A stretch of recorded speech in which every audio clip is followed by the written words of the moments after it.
Hey, super friends, welcome back. It's time again for another reaction video to a video that I posted a couple days ago, as well as streamed over on Twitch about Despina, my radiation emission water blast defender, as part of the DEFCON Aftermath series in her head-to-head matchup with a controller by the name of Trinculo, who I had posted the video and reacted to his uh, craziness a couple weeks before that.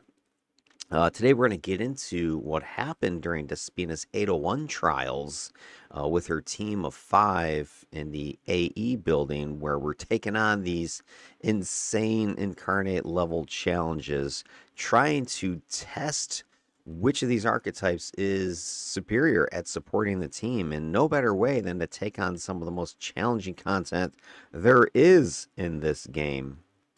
And to that point, we ran several missions in the AE building. As you can see here, Despina had run a total of 4 missions, while Trinculo was only able to get 3 missions done before both teams were defeated. Defeat conditions are at least 4 out of 5 of your team is down at the same time. There's no hospitaling out of the mission. You just fight until you can't fight no more. I do also want to note that my arbitrary time limit that I put on the missions also expired. The general idea is that the first 2 missions you have 30 minutes to complete each of them. The next 2 missions got 45 minutes. And then the 5th mission is 60 minutes, although I really don't, I mean, it's sort of an arbitrary number. It's mostly to try to keep these things reined in to within a reasonable time limit. But clearly, uh, probably about a third of the time I'm exceeding those limits, just because the nature of the beast is such that it takes more than 30 minutes or 45 minutes to tame it. But anyway, in the matchup with Despina, she had a team of 4 teammates, and that was a Dominator by the name of Spectral Shard, a Tanker by the name of Badger Bear. We had a Scrapper, Dick Savage, and then our other tanker was Map Server Disconnect. So this was a much more melee heavy squad than what Trinculo had assembled, because he had a couple blasters on his team, a tanker and a brute. And I think that may manifest itself at some point during this review, this reaction, this analysis process we're going to get into today. Because obviously a beefier front line changes the way you can play as far as your defender controller goes. You can have more safety standing back, where with Trinculo, he had a little bit less beef and he was built to be more melee, so he was more in the thick of it as part of his control and debuff strategy anyway. So the teams are not identical, the missions are not identical, and that's part of the whole program here. We're trying to vary things up, introducing as much randomness as possible so that we can't point at any one thing as a reason for, oh, this team did better because that power set is great on that mission or whatever. We're trying to get as much random data as possible, and within that noise, look for a signal. And the signal being that a particular archetype is performing better, not just with radiation, but across multiple builds, multiple support sets, multiple teams, multiple maps, multiple enemies, multiple stats. So if I can, throughout that field of noise, find a signal, then I think I'll be able to conclude which of these archetypes is the better supporter. And so I'm going to be doing a statistical analysis again, and just a reminder of what we're doing here, right? We're going to be taking the sums of things, add it all up as a metric. We're going to be taking the averages, the means as another metric. And we're going to be calculating rates, how much of a particular statistic occurred per minute.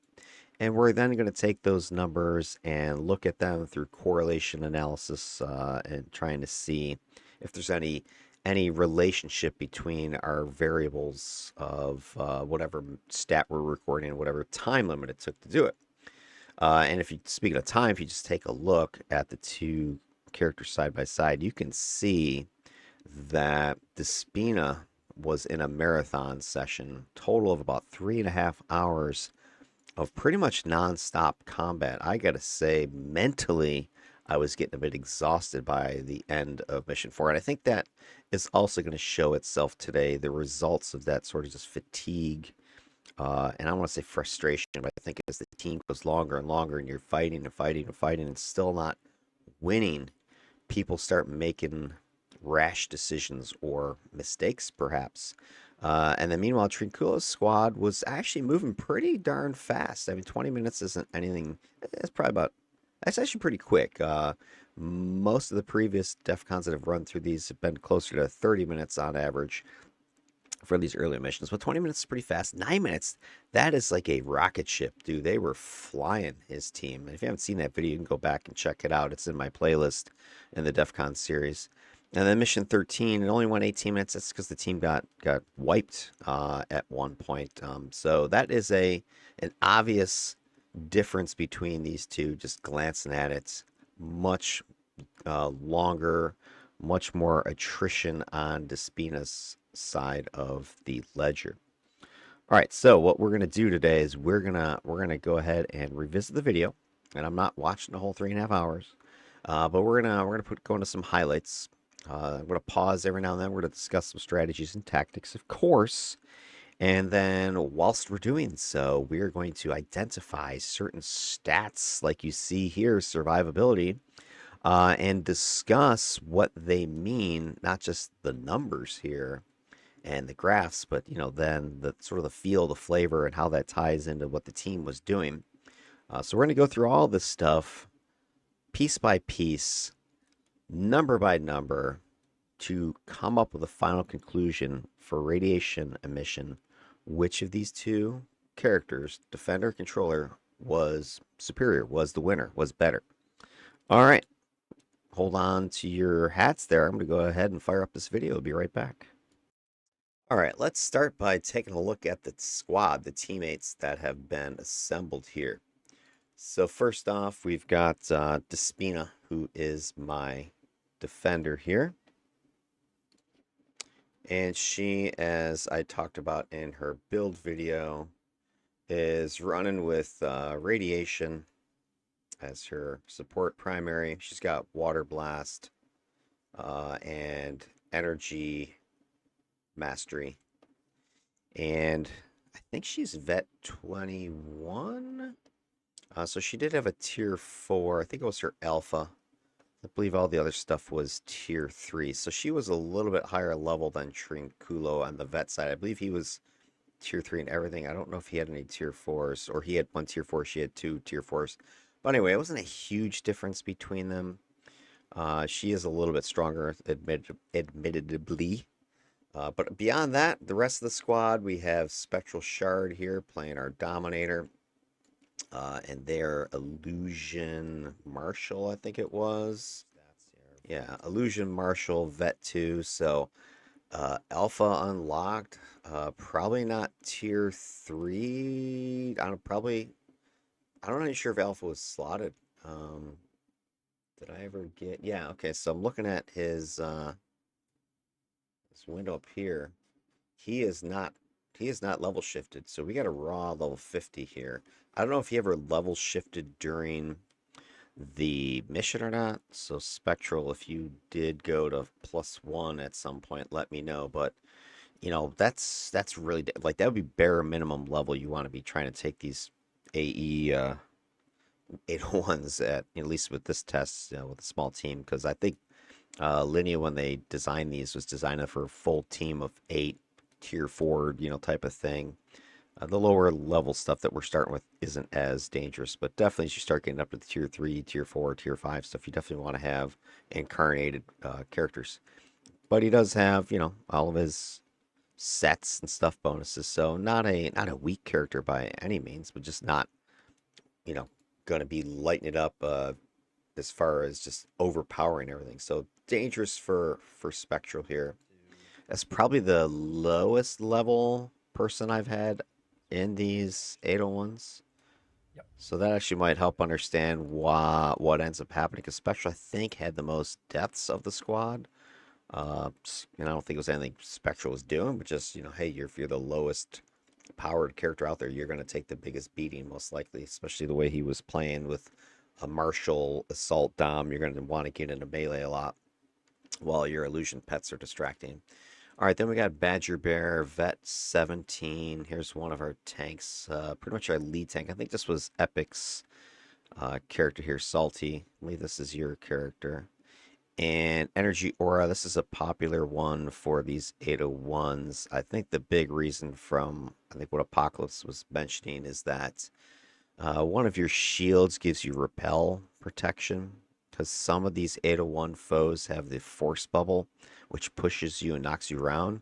And if you don't have repel protection, you are going to get just squashed into a corner and pushed all over the place. And this is one of the only powers in the game that gives straight up repel protection.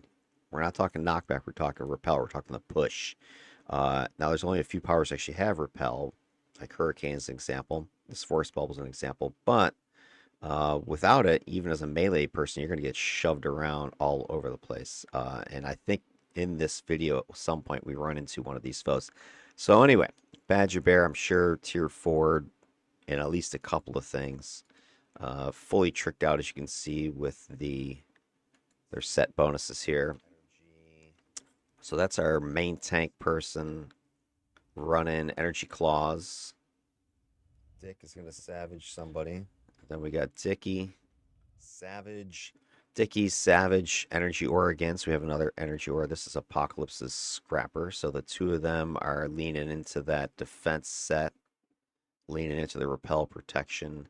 The energy drain's another angle they can drain foes' endurance. I'm not sure how effective it is against these 801 elite bosses at some point, but it's definitely something that you can take advantage of. Vet level 7, I'm sure he's got some tier 4s going.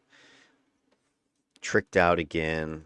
Got a lot of set bonuses here. He's also packing leadership with Vengeance, which is going to come into play often. Not that often, but often enough that it makes a difference. That's one thing that, as a support toon, so far I haven't had one of my characters has had Vengeance yet. Typically, I actually lean towards Victory Rush here as leadership if I go that deep into it. And that's usually because my DEFCONs are bleeding endurance, even as with, vigilance, that nonsense that defenders get. It's just not good enough at helping you manage your endurance. So I've got a bunch of toggles. I got a bunch of blasts going. I'm going to be going sick. I'm going to be using endurance. And if I'm doing my job well, my teammates aren't taking that much damage, so I'm not getting the benefits of Vigilance's endurance reduction. So I find that endurance is a big issue for me and my characters, even the way I'm slotting them. So I like to go this way. I also don't like to go Vengeance just because on a normal, 54 times 8 team, so few people are dying that you can get Vengeance off anyway. Or if they do die, they're rezzing so fast you don't get a chance to click the damn thing. But here in the 801s, for sure, Vengeance and res powers are important. Especially if your team wants to go deep into these things. So for my part as a DEFCON, I am rarely, if ever, having either res or vengeance. That's something if I was building specifically for an 801, I would probably go back and redo. But I was trying to avoid specifically building any of my characters for these tests because that's not really the point, isn't, hey, 801s. The point is support. Who's better? We're using the 801s as a high-end pushing the envelope test environment to see if those extra percent numbers that, for instance, defenders get actually shine at this much more challenging level, or does the controller's synergy of controls and debuffs, that sort of thing, does that really shine at this level, or does somebody's wash out at this point? Because in the original DEFCON 5, the controllers edged out defenders. Part of it, I wouldn't say was huge amount, but part of it was there was some synergy for some of the power sets combos that I ran for controllers, but the big difference was the pets, them being present for the controllers. Here in the DEFCON Aftermath, where the pets are becoming almost irrelevant later in the higher level stuff because they're just being murdered so fast they don't really have a chance to do much. This is where now your defenders might be starting to shine. So far, we had a 50-50 split first round. The controller, I think, edged out my defender in cold domination.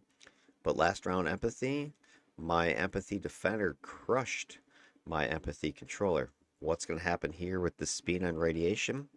Just looking at the from the outside, getting 4 missions deep versus 3 is arguing pretty early the case for radiation emission for the defenders, but we need to see the rest of the numbers, which is what we're doing now. Energy.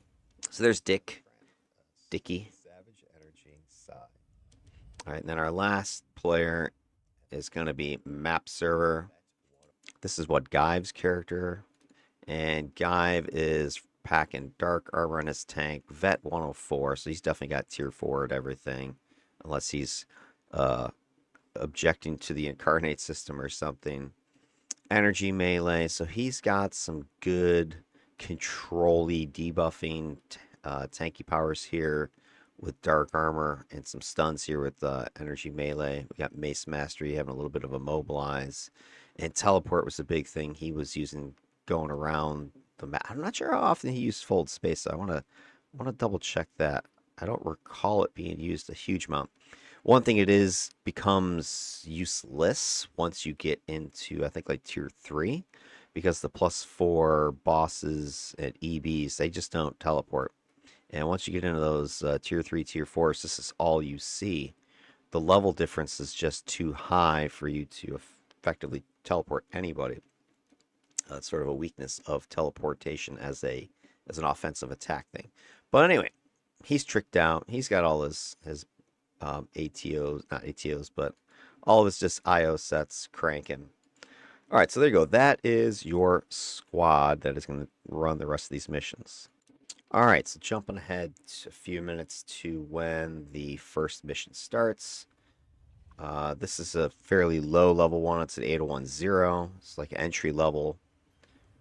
Most folks should be able to handle this sort of thing.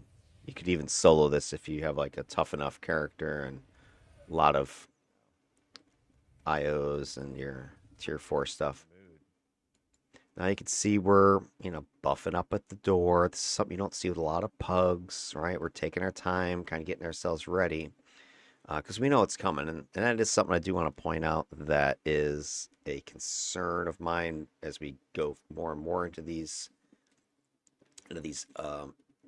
801s is of the 4 teammates, 3 of the 4 I have teamed with multiple times on these 801s. I think Spectral might be the only person this was his first time, I think. Spectral, you can let me know in the comments if that's true. First, maybe second time. I've played with him before, but he's watched these videos, so he knows what's going on. But you got, Apocalypse, I think, has been in every damn one of these things teaming with me. Guyve has been in several of them. Epic's been in a couple at least, maybe 3 of them. So they know the skinny, and they've played 801s before as well outside of these tests. So this is where my concern gets into learned behavior.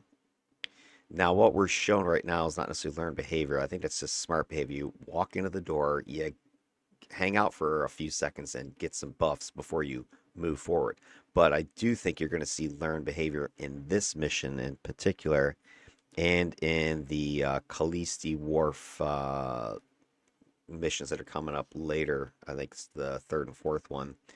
Learned behavior being you've done it before, you know what to expect, so you change your strategy to match your knowledge. And this is a weakness of these tests, and one of the big reasons why I've been trying to do so much randomization, and which is also my counter, because I've had few people have criticized the tests and just said, hey, these tests aren't, good because you need to test the exact same scenario, exact same team, exact same mission. And my counter is always this: learned behavior. If I run the same exact mission, the same exact team, we're going to learn exactly what to do, when to do it, and therefore we're not going to actually be testing my abilities. We're going to be testing what people remember how to do, knowing the play, not the player. That's the big challenge here. So you're going to see this here, because this is maybe the 3rd time we've run this particular map, 2nd time for sure.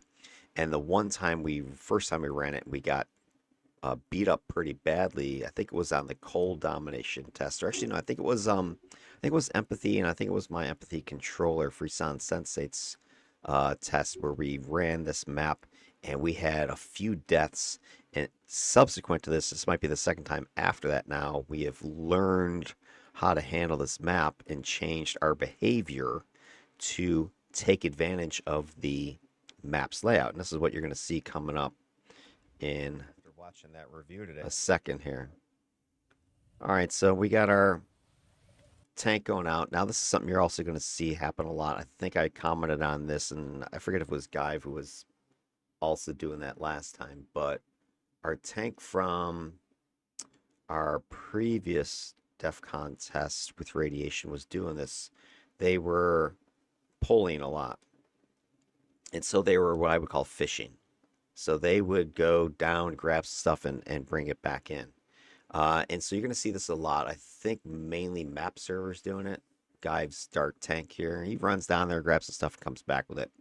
I think Badger was doing it too. So the two of them kept doing this most of the time. Again, it's kind of some learned behavior because, 9 times out of 10, if you play on a pug, right, what does the tank do? They run in the middle of the room and just, oh, come here, everybody. And then if you do that in 801, you end up getting smoked. So they're pulling, they're breaking the line of sight, they're bringing stuff back. And so they went ahead and fished. So by the time we got the buffing done and came around the corner, map servers already got groups coming down here. It can be dangerous if you don't expect it, which is the one thing that, I would have a criticism of anybody on the team. It's like, hey, alert people what you're doing. I'm going to go fishing, be right back. We were doing that because we're also talking on Discord a bit. But anyway, it's just something a couple times you hear me ask or question, what are we doing? Or Apocalypse ask that just to make sure we understand. Do you want us to follow? Do you want us to hang out? But if you're an experienced player and you play with these folks enough, which is what I'm talking about, this learned behavior concept, we know what's coming. So I was not shocked by this. If this was maybe a pug, I might be a little bit more surprised, but I kind of was expecting this to happen, even though I didn't know it was going to happen. So here they come, groups coming in. Most of us are buffed. I'm throwing the debuffs out, and I start unloading my big splashy attacks. So my two ranged AoEs, Water Burst and Geyser, I've got my ATOs in them, and I want to point this out right here because the numbers would be nice. Debuff down. Okay, there comes the 80 Absorbs. That's one of my procs. I believe I have that in Geyser. Okay. So one thing, that Absorb proc doesn't get boosted by anything. None. That review today, I'm like, But the other ATO proc does get boosted because I have hit my power buildup on this character, although I think it's expired at this point because I hit power buildup when I entered. It gives you a plus special boost, and then I clicked it as part of my AM boosting. But look at my hit bonus; it's already 200%. So I'm gonna hit, right? So anyway, boom. There's the 80s. You can see Spectral Shard is standing near. They're also getting the 80. Dicky Savage is also getting it. So I'm throwing out absorbs just in proximity to me. I think my two tanks are too far away. Now here comes my next. Boom. There's my second ATO proc is firing. You got it right here. 196 on the heal. That's in Water Burst. So I'm going to get a bunch of absorb and a bunch of heals all day long just by attacking. I think I remember reading that people were being critical of the Defender ATOs at one. I don't know. I think I remember reading this before. But, and I wasn't necessarily super excited about them either. But the more I've been playing with them and the more I do these like 801s or just these DEFCONs, I'm like, dude, I get so much buffage out of them. I get so much healing, so much absorb out of them. Mostly the heals, but it's nothing to go, ooh, that sucks. Yeah, it's only 80, but I'm doing 80 to everybody every whatever 10 seconds, right? Or the heals. Look at this, almost a 200 heal I'm getting out of it. That's because I'm partially buffed up here. I think I hit Clarion is also why I'm getting some bonus special. So I'm getting boosted heals out of this thing all day long, every time I'm attacking. buffs are flying, and that's a huge advantage of these ATOs. So you're going to watch for that. It's going to help with my numbers you're going to see with my provision stats. All right, so we clear that first group relatively quickly, and we come up around the corner, and here's where I want to start talking about that learned behavior thing. So this is the second group we're running into. Same kind of idea. Our tanks are out there. They're pulling guys in. We're tossing debuffs down. I see fear is flying from Spectral's domination here. We got pets are out, right? Debuffs are down. We're just gathering things up into a big chunk, little kill box here, destroying them. That's for sure. Boom. Big damage I'm getting out of Geyser. Look at all the orange numbers. Now, yeah, individually not huge numbers, but I'm getting tons of damage output. There goes another 80 absorb hitting me. Boom. Comes water blast, some more. Here comes my cone attack, right? I'm just laying stuff out, dropping whirlpool. So it's just like damage numbers are flying. I don't see a red dot by your name. And I was just talking to these guys. I'm like, I'm gonna go sick on damage. I already know this character can lay it down between the debuffs and the AoEs. You know, I've got 4 different AoE attacks. I've got the damage proc in my radiation infection. All right, so I've got lots of damage I can throw out there in a mass pile and do lots of orange numbers flying, plus my heals. All right, so here comes our learned behavior. So I think that was I've just said they're pulling back. So boom, ready? We clear this. And listen. Pulling back. Okay. Right there. So Discord, right, allows you to communicate. That's one thing I wish this game had from the get-go was that voice communication. So there's map server. Yo, I'm pulling back. All right. So we're kind of waiting.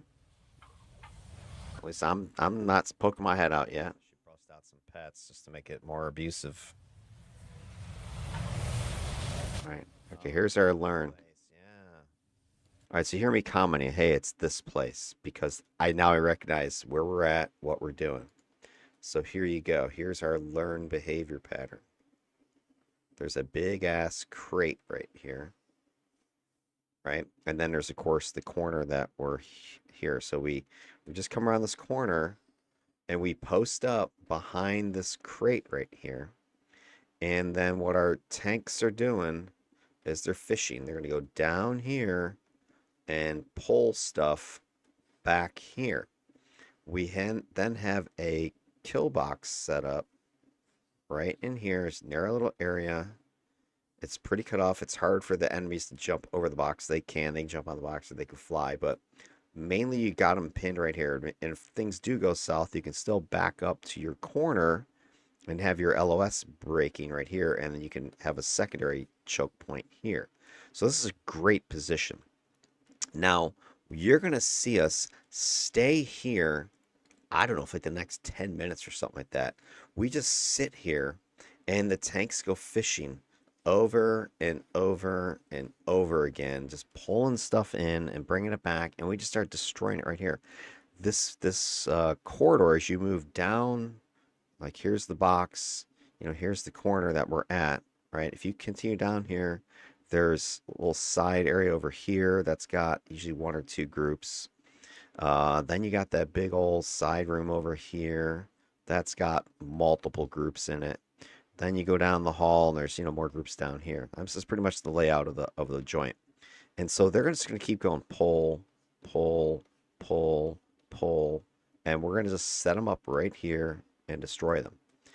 This is learned. We know what this map is. We know how to use the geometry to our advantage. Now, if you just came in here fresh for the first time, you might not recognize that. If you're inexperienced, you won't recognize that. If you're on a pug, you sure as hell aren't going to recognize that. Or at least you might, but your teammates won't. And we saw this happen to us. Again, I think it was the empathy control test. we did the original fight here, and then our squad moved down here, and we were in the open, and we had some aggro, like a patrol or something came in. We ended up getting our A's handed to us a couple times in here at least. Had to back up here, and I think it was that retreat process, which is what taught us, hey, this is our great defensive position right here.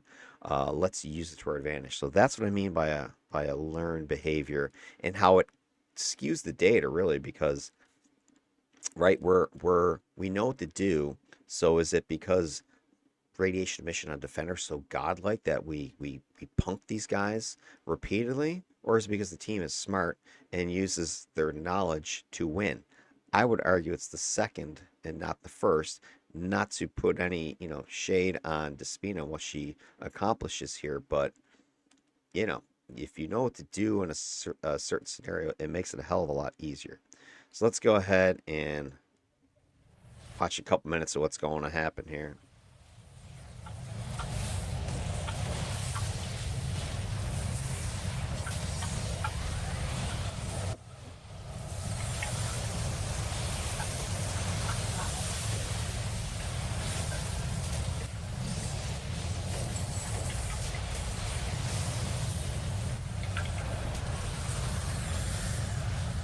Mash all these fools. See all the guys way in the back? They're all lit up. Choke on it. So I think, yeah. So you can see Spectral is not Spectral, but Map Server is not with us. He just got here. Check this out. So you can see what he's doing. Choke on it. I think he has. Fools. If I'm not mistaken, he's using teleport to get back here really fast. All right, so he's just fished. Teleports back to us. You can see a bunch of guys down in the distance. Got some buffs on them. They're coming this way. Right. Watch out. Oh, here Here they come. All right, so look, we duck behind the crate. Break line of sight. Get some cover. Now here's where I think Spectral Shard, if this is your first time running with us, you could see the mistake that Spectral Shard is making. They have hover, or fly or whatever, and so they're above us and they're attacking. But the problem is they've made themselves a target, and they're not ducking behind cover. This will become apparent in a minute. my stupid pets back here. So I'm playing Pop-O-Matic. I'm just jump up, jump down, throw stuff, stay out of sight as much as possible. Spectral still out front. Okay, now they come back, and they go back out front again. Okay. All right, Guyve's like, I'm gonna go get some more. To murder these guys. Here comes more. It's the same map I think we did with Trinculo. Yeah, we had this with Trinculo's test. Same position we did there. Look, these guys don't have a chance. But again, I'm seeing Spectral out too far in the front, making herself a target.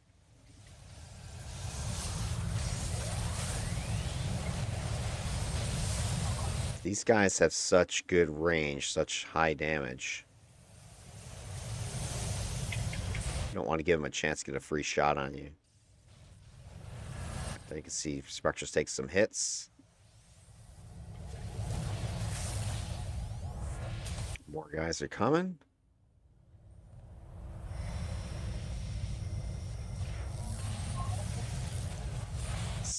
I don't want to jinx it, but this may be one of our toughest teams we got. So far, so good. There's another huge group. Bring them back here. Yeah.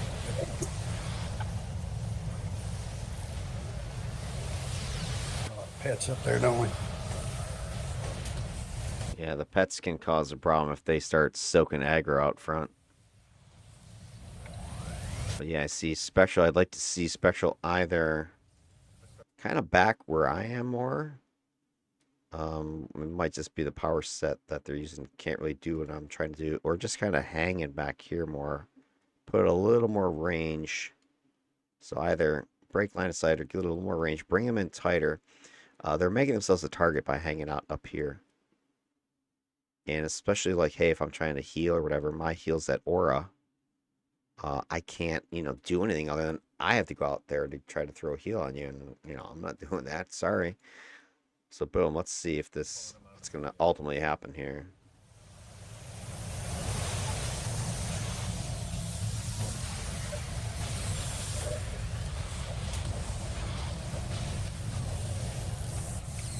Was my pets way up there?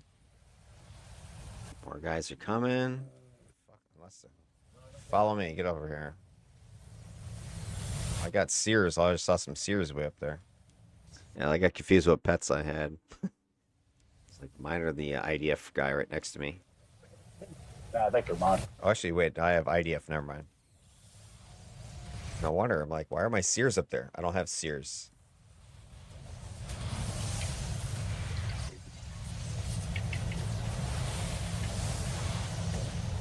Now, one thing that map server's doing, which is team oriented, is right there they're up here grabbing aggro and then coming back here and then hiding, right?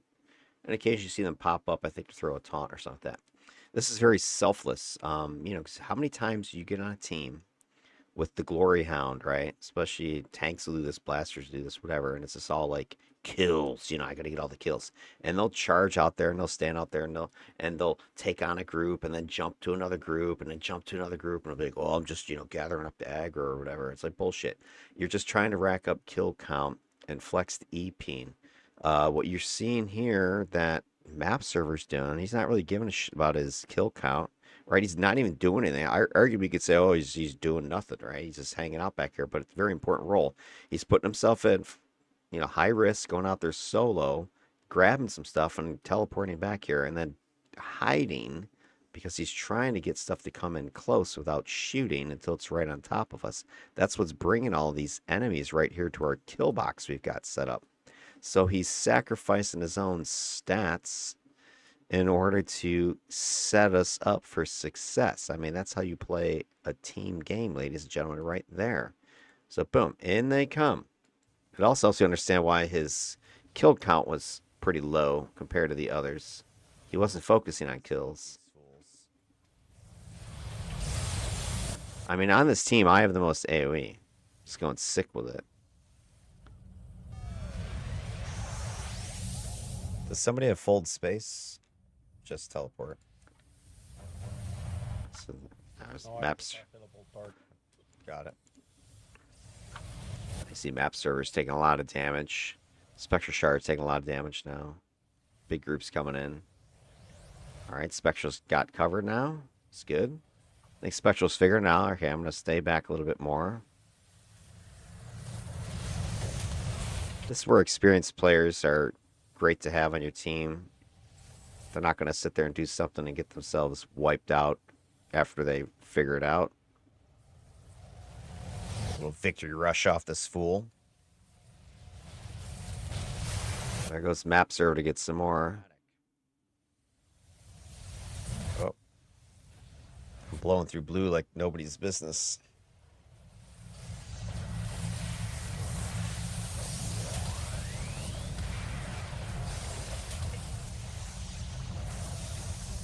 Okay, map servers grab another group. Here they come again. Again, a little taunt. Turn these toggles back on. And then you got your second tank, Badger Bears, up there. So even when these guys get here, you've got your other tank right here who's also going to be able to grab aggro, whether they taunt or they have their aura running.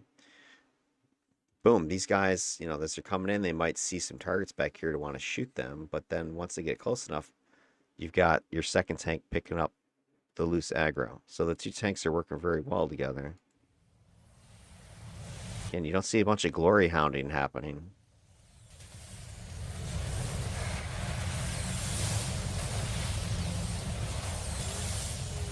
There goes map server again. Just went down the hall. Just fishing the side room. This is stuff I didn't get to see when I was actually in the mission because I'm busy focusing on the guy in front of me right here.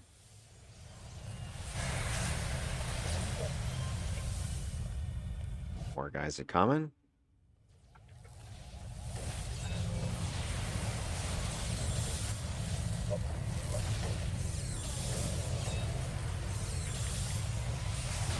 Got the Phantom Army out there intercepting. They're pulling some aggro. I think I'm standing in a burn patch right now.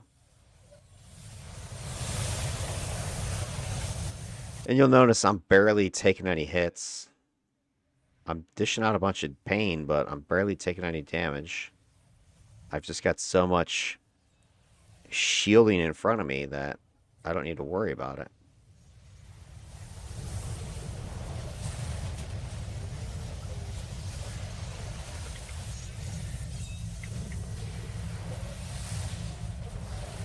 How many times has map server gone down the hall and grabbed some stuff? 6, 8 times now.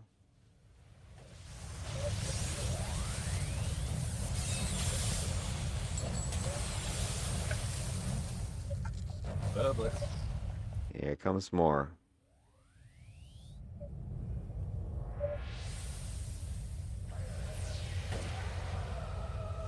Okay, throw out Whirlpool to catch them as they're coming in. Get some damage, get some slow, get some minus defense on them. Chuck a toggle on him. I think I hit him with lingering radiation. Look how slow that guy is back there. That I just hit. So this is the beauty of this. So I just hit this guy. I think, yeah, I have this guy right here targeted. He's going to get lingering radiation. And you got the Whirlpool right here. So I've got 2 slowing effects are about to start kicking in. Do the long walk of shame.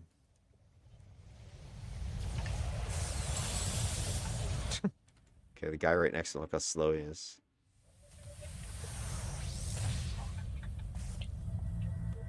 And I slotted my lingering radiation. Oh, watch out for map server. Bam, right there. Got mapped. Uh-oh. All right, so there's our first death. We're what, like 10, 15 minutes into this mission at this point, something like that. I think we started maybe like 10 minutes. About 10 minutes into it, we barely taken a scratch, really. Back that up. Let's see what happens to map server. You can see him down here. Okay, we've got our other tank is here. I'm here. Spectral's above me, and I don't see where our scrapper might either be behind me or down fighting with our tank there. All right, yeah, so Dick was behind me. All right, so there you go. Map server's down there. He's fishing. Now, the problem he's going to run into, I think, starts taking damage. You can see how much he's taken. He's right here. Sitting right there. He's got a bunch of dudes around him. And he's out of the support bubble, obviously, way down there. I can't do anything for him. I don't have any proactive stuff like shields that he's wearing. And now he's teleporting back. He just poof came back. He's right in front of me now. But he's already taken a ton of damage. He's down to about 25% health. And it looks like he's taking DOTs or something. And anybody who's played Dark Armor knows your heal requires targets, right? You need to be in melee range. So by the time he popped next to me, there's nothing I can do to try to heal him. Server got mapped. Uh-oh. He's dead right there. So that's an example of where you have to, hey, is there anything I could have done? No, not really. So does that count against me as a supporter? It depends on your I'm going to count it as a defeat because, yeah, I had pre-buffed, right? AM, Clarion, whatever. You know, I could have charged down there if I wanted to. So it's kind of one of those gray areas, but, you know, he was buffed by me. Had I played a different type of defender, like cold domination, he would have had some shields, maybe would have survived that encounter instead of dying. So that's not a thing I would just ignore. That, oh yeah, it doesn't count. There are certain circumstances I wouldn't count a defeat against my characters. You know, if some fool goes off running 15 rooms ahead. Well, that's on them at that point. But here you go. Map server's back here. He gets smoked. We got a group coming in though. Vengeance on him. He gets venged. I don't know if we have to worry about any ambushes, but All right, they're coming back again. Okay, he's saying a lot of DOT. And there's one other part of this encounter I want to show, and it's going to be coming up in a minute or so. oh my god. Yeah, it's right there. Okay. All right, so here we go. So we're finishing this group, and these guys are coming charging down. And you'll notice they've been occasionally stopping to shoot. Like the tanks I've seen getting shot. The range. Like I'm watching these guys back there, right? And I'm watching their range on their fire. It's crazy. All right, they're way back there. You can see this group coming. And they're able to start shooting at us from back here. Right here, you see this guy lining up. This guy right here is lining up a blast. So I start commenting on this. The range on Look at that. effing cold. And then boom, remember I was talking about the Spectral Shard sticking her head out there too much. I'm like behind cover. I'm like, here they come. Watching these blasts come in from way back there. Effing holy shit. And Spectral Shard just gets her head taken off from these blasts back there. Nothing you could do, right? I mean, what was I supposed to do? Support? I can't help you. Spectral, there's nothing they could do. They popped their head out there too much, and then pow, got blasted. But that was the point I was making earlier. You saw Spectral spending a lot of time sort of in this area, where you saw me spending most of my time behind this box here. I'm like, I ain't sticking my head out unless I have to just throw something out there. So bam, just like that, you're done. So we have a couple of deaths on this mission, but the rest of this is pretty much cleared at this point. We've been sitting in this position for about 15 minutes at this point, just fishing and bringing stuff in and just destroying it here as it gets to this box thing. We have a couple deaths. One, Spectral is not getting enough cover, and two, you got map server down there fishing solo without any cover as well. Boom, boom, just like that, you dead. So let's go ahead and take a look at some of the stats that were recorded because of that nature. So deaths, right? Defeats. You'll notice here at the Despina, she's in blue on the table here.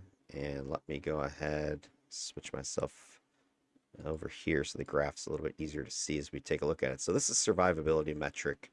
This is your personal defeats. And we got the Despina here. I didn't get defeated at all during this mission. You saw my positioning was really good. I was pretty much staying behind cover the entire time. I do have a couple deaths coming up, one in mission 2 and then mission 3 and 4. Of course, I start getting hit more. This mission really turns into a bloodbath for us.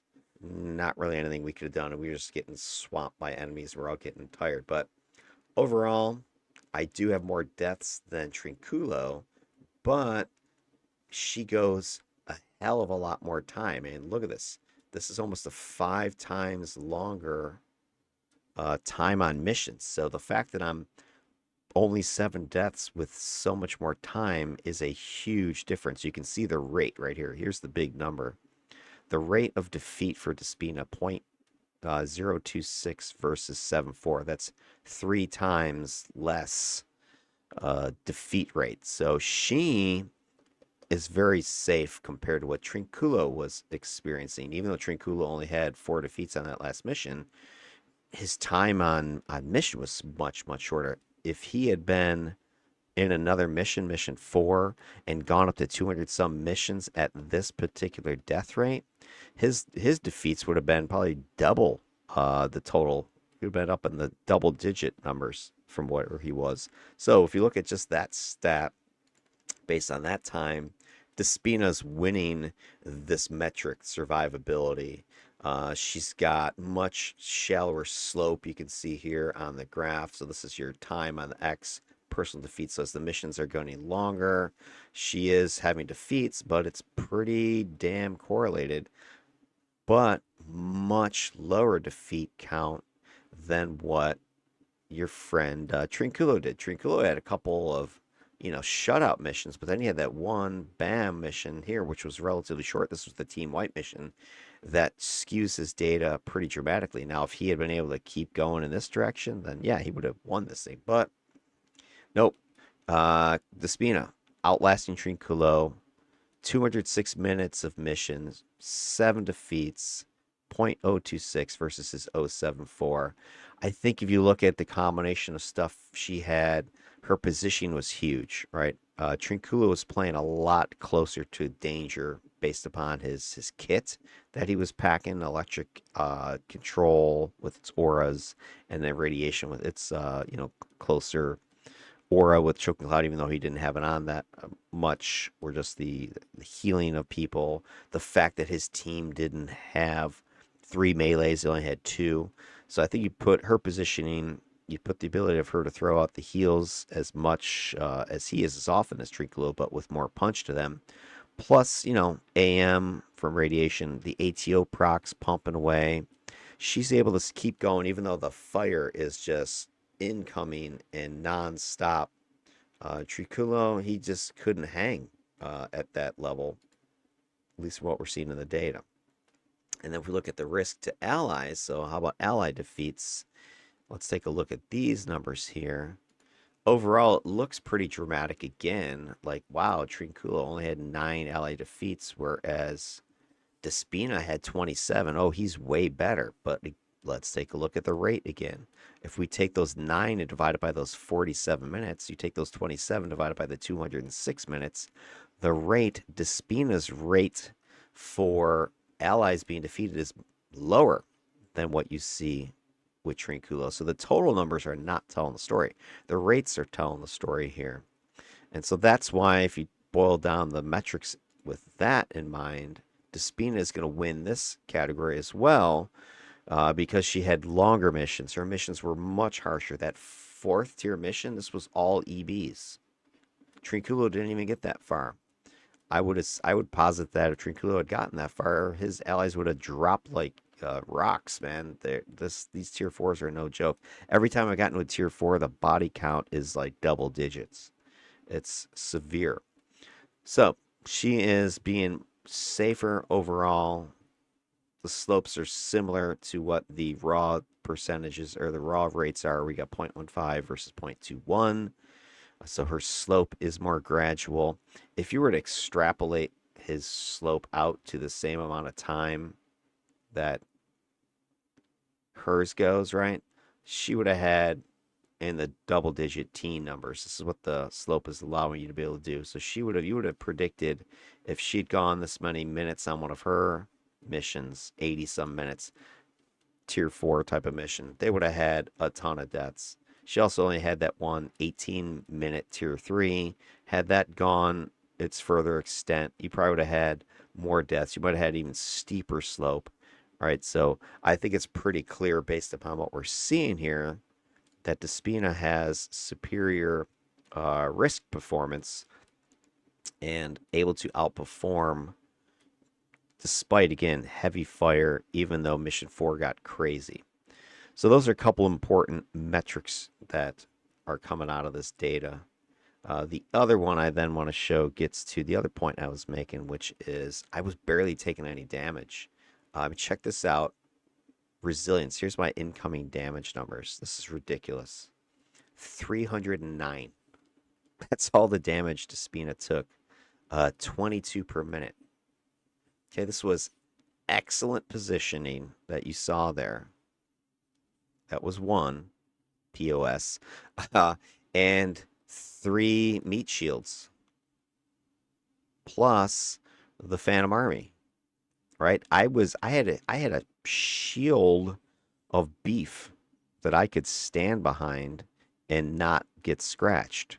That was a huge difference. If you look at Trinculo's squad, he didn't have nearly as much. Trinculo was actually part of the shield because he has a tank and a brute, but he had to play in that proximity to leverage his controls and stuff. And he had a couple blasters behind him. They were the ones who were benefiting from sort of his protective stuff.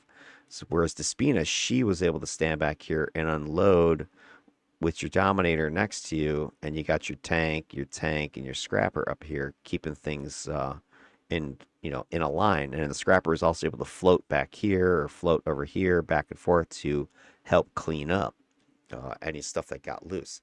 So huge difference in numbers here. I mean, it's not even close, right? 5,000 versus 309. The rates, he's double the damage per minute. Crazy numbers. Even, the overall numbers weren't 75,000. Look at that. Oh my God, that's crazy. But look at the time difference again. It's 3 times more damage, yes, but it was 5 times more time. So the rate is much lower. So a lot of that was the positioning game, for sure. But a lot of it, I think, is also just that Despina had more ways to mitigate the damage. She didn't have a ton of control like Electric Control did, but she had a ton of KB. I mean, you saw all the knockups I was doing. I had Geyser was knocking stuff up. I had Water Burst was knocking stuff up, and I had Mighty. Those 3 tools were knocking things flying. So that bought me a lot of control time. I did also get a lot of control out of Choking Cloud, but it didn't really hold stuff. And a lot of times you saw that I wasn't even in melee to even leverage it, so it didn't matter. But I think the KB I was getting from these 3 things was much greater than what Trinculo was able to put out there with his sleeps and can't even spell Trinculo. His sleeps and his what do he have? Drains, sleep drain. Those are more attrition-y long-term kind of things. They take time, and he just wasn't able to benefit, whereas she was able to keep stuff on its back, beefy people in front of her, and smart positioning with the team in general. Not that Trinculo's team was a bunch of idiots standing out in the middle, but just they didn't have the maps where I think were a little bit less friendly. Trinculo's final mission 3, the one that killed the team, was that stupid tunnel map, which was, I remember commenting about this in that video. It was really tough to get a good defensive position on those stairways that do this kind of stuff, and we're having a hard time as the enemy was coming up, getting an angle on them to hit them without exposing yourself. You often had to kind of come out here to see what was going on to get any sort of attacking, and this was exposing Trinculo and his teammates a lot to incoming fire from people that were way down here coming up those steps, up those ramps. So I think that is sort of the culmination of the story here. Despina is winning this one. She's absorbing, damage more effectively than what you saw Trinculo able to do. Lower damage per minute, superior just staying power. Trinculo had shorter, sharper bursts of damage, and it's just per minute was just double. He just couldn't hack it. Another thing that you can throw in there is the percentages. The defender numbers are better than the controller numbers with the to hit debuffing and the defense debuffing, the damage debuffing. I think all those numbers lean towards the defender. So, blast for blast, if these 2 take the same number of hits, she's going to get hit less for less damage. And also, they're going to be able to output slightly more damage because her resistance minus defense numbers were superior. So we're able to drop enemies a little bit faster than what the controller was able to do with his kit set. Now, I don't think it really mattered too much maybe in the early tier 1, tier 2 stuff, those percent differences. But once you start into tier 3s, when you're getting a bunch of bosses, and you're hitting tier 4s, when you get a bunch of EBs, I think this is when these numbers start to make a difference. Because this is going to be a big difference if I can hit you a couple extra times for an extra 10% damage on these bosses and EBs than if I was a controller and I wasn't hitting you as often. I wasn't hitting you as hard. So big information, big story happening there. All right, let's look at a couple of related stats to this damage and defeat numbers. We've got punishment here. This is correlating or checking for correlation between resilience, your incoming damage, and whether or not that is related to your defeat numbers or not. You can see for Despina that is the case with the 0.97 R squared. With Trinculo, the numbers, the R squared's much lower at 0.67, so it's 67. So anyway, it's not as strong correlation. But what is interesting is that Trinculo's getting the nod here because he is able to, from what we can see here, take more damage per minute before being defeated, about 1.5 times. If you look at the two slopes here, 212 versus 143.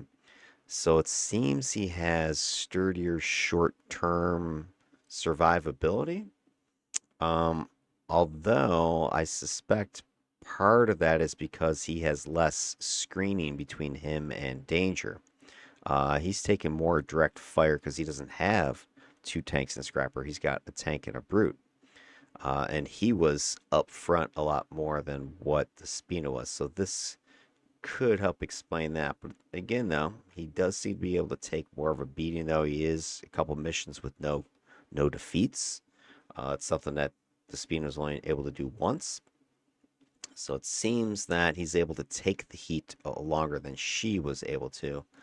Although it kind of depends on the scenario. The teams, I think, were really helping explain that, the team composition. Then when you look at Overwatch data, this is the relation between the damage resilience that the DEFCON was undergoing and then their allies' defeats. Is there any relationship there or not? The numbers are so-so with a 0.74 and a 0.8 correlation. Remember, I look for about a 0.9 or better to really strongly say these values are correlating. But if we take a look at it, I think both graphs or lines are they look different, right? But if you factor in again the fact that the Despina has that one outlier from mission 4 that Trinculo lacks because he never got to the tier 4, you can actually see both of their lines, their slopes are pretty close to each other, I think. So I think this is part of the explanation why her slope is the way it is. But from what we can see here, it's roughly a split between these two, probably a draw. Trinculo, he seems to be more tanky, more absorbing. His team is only dying after he's taken a bunch of damage from what we can see here from the slopes. He's got 123 versus this 30, so it's about 4 times more before somebody gets defeated. So at face value, that seems to mean that he's putting his face in there and keeping the team alive. But then again, Despina may be more of the mitigator here. She's got a flatter slope. She's suppressing the damage before it even gets there.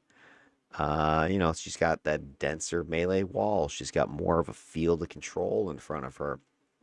So it depends on that scenario, which way you want to look at it. Trinculo, frontline guy doing his job, and therefore he's going to take more damage and keep the team safe. Or Despina, keeping the overall intensity low behind a screen of allies.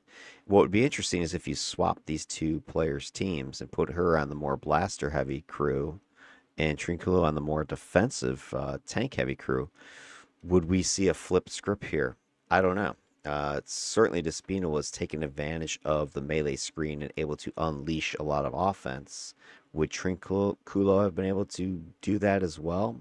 I don't think he would have been offensive as she was, but he probably would not have taken as much damage as he did either. So, kind of hard to say. Then we bring in some of the pet numbers here. This is going to be looking at pet loyalty, pet sacrifice. So this is relating your pet's damage versus your personal damage between the two. And so here's, I've seen this discrepancy a ton where your controller's percentage of damage taken is really loaded onto the pets. So here's the pets percent of the damage taken versus the controller's percent. So 3/4 of the damage the pets are taking versus the controller. So not that that necessarily means that if the pets weren't there, the controller would have taken all that damage. It just means somebody else probably would have taken some damage. Controller, a teammate. This also could be from AoE, so it's kind of hard to say. But just the fact that the numbers are so different between your controller and your defender is what's really jumping out at you here. Not terribly surprising though, because Trinculo had upwards of 5 pets at any time, where Despina at most had 2. That was only when the lore pets were available. So what does that kind of mean in the grand scheme of things? I don't know. It's hard to say. I think Despina is going to win because she's just having more stability, more cohesion. She's got a smaller pet roster, so she's maintaining near, perfect synchronicity with her own resilience. So when her pets are out, she and they are taking roughly, I don't want to say the same amount, but they're both taking their share. Where Trinculo, his pets were taking a beating to the point where they were becoming ineffectual, I think, because they were just dying so fast. So it's hard to say again what that means in the who's the winner, but Despina doesn't really need a bunch of pets. She's got them under control. They're around her. They're helping. Trinculo, it looks like maybe that makes him more fragile because they're taking a bunch of damage, but probably not because they were soaking some of the damage and maybe protecting the team. Really difficult to say without having all the data from all the other players and then going like minute by minute to see when the pets were up, when they were down, and what it all meant. All right, so let's get to the end of this part here. So pet sacrifice. Here we're looking at, did the pet's damage have any correlation with the team's defeats for Despina? Yeah, there was a correlation. So as the pet's damage was going up, the team's defeats were going up. And this is kind of a proxy, I think, for pets and players, although not a great proxy for Despina because she only had those 2 pets. But there is a definite correlation there. And then you're looking at Trinculo, the correlation is very low, 0.44. The pets, again, soaking a bunch of damage, about 4 times what her pets were taking per minute. So is that a good thing your pets are taking a bunch of damage? A bad thing? Depends. That's why I think we're going to call this one a draw. Trinculo, he's winning if you just look at the sheer volume. All those pets are taking a lot of punishment, which hypothetically would have hit allies. Therefore, they're protecting maybe. Despina, she's looking at just more resilience. So she does have pets. They're surviving proportionally longer. So this is suggesting that she has good protection to keep them safer. Was it her? Was it the team? That's where the question is, of course. So, but I think you really can't look at Trinculo's big slope here and say, wow, he's taking a ton of damage. Pets are taking tons of damage. That was pretty much design, right? That's a feature of his build. He's going to be in more melee. His pets are going to be mixing it up. They're going to be taking damage. They're going to be dealing damage. Things are going to be flying around. They're more of a blade of armor. They're like armor plates that are absorbing some of the incoming. So hard to say again what it means in the bigger picture. All right, let's move on to the next mission. So we enter mission 2, tier 2. Things go up to, I think it was 8013. Things get a little bit, actually, was this, I think it was even hotter than 8013. This was, let me go pull this up. So I think we went from an 8010 all up to an 8015. Yeah. So we had a huge jump, right? We went from 8010, arguably, easiest ones, right, to 8015, which is on the higher challenge end of tier 2s. So tier 1s are 8010, 1 and 2, 801, or then tier 2s are 8113, 4 and 5. And you can see comparatively, Trinculo over here went from an 8011 to an 8013. Now, I don't know the exact scaling of these missions as you go up, but presumably 8015 is more difficult than an 8013. I think we can agree upon that. So go from one of the lowest ones to the highest in the tiers, a huge jump up in challenge level for a squad that pretty much just pasted the last group with that whole fishing technique. So this is where things get interesting because we're gonna suddenly kick it up a notch on another warehouse map. So we're gonna enter the mission. Again, buffing up. We got barrier going. I think these guys know we have some lieutenants. Okay, I was gonna say I thought it was all bosses. Let's go. Let the tanks going in. All right, so the tanks go. Now here's where, again, we've got a little. This is where there's miscommunication. I don't want to say necessarily, oh, Spectral Shard, inexperienced, whatever. But notice Spectral is going forward and doing a classic illusion. I hear them summoning PA. Meanwhile, I saw our tank went ahead. And I don't know if that was Badger Bear or Map Server. But anyway, tank's gone ahead to pull aggro. And then coming back. So, like, are we pulling? Are we going forward? There wasn't any communication here. Bastards. I don't think we. I think these guys know we have some lieutenants. Okay, I was gonna say. Yeah, so you see, it looked like Map Server just taunted.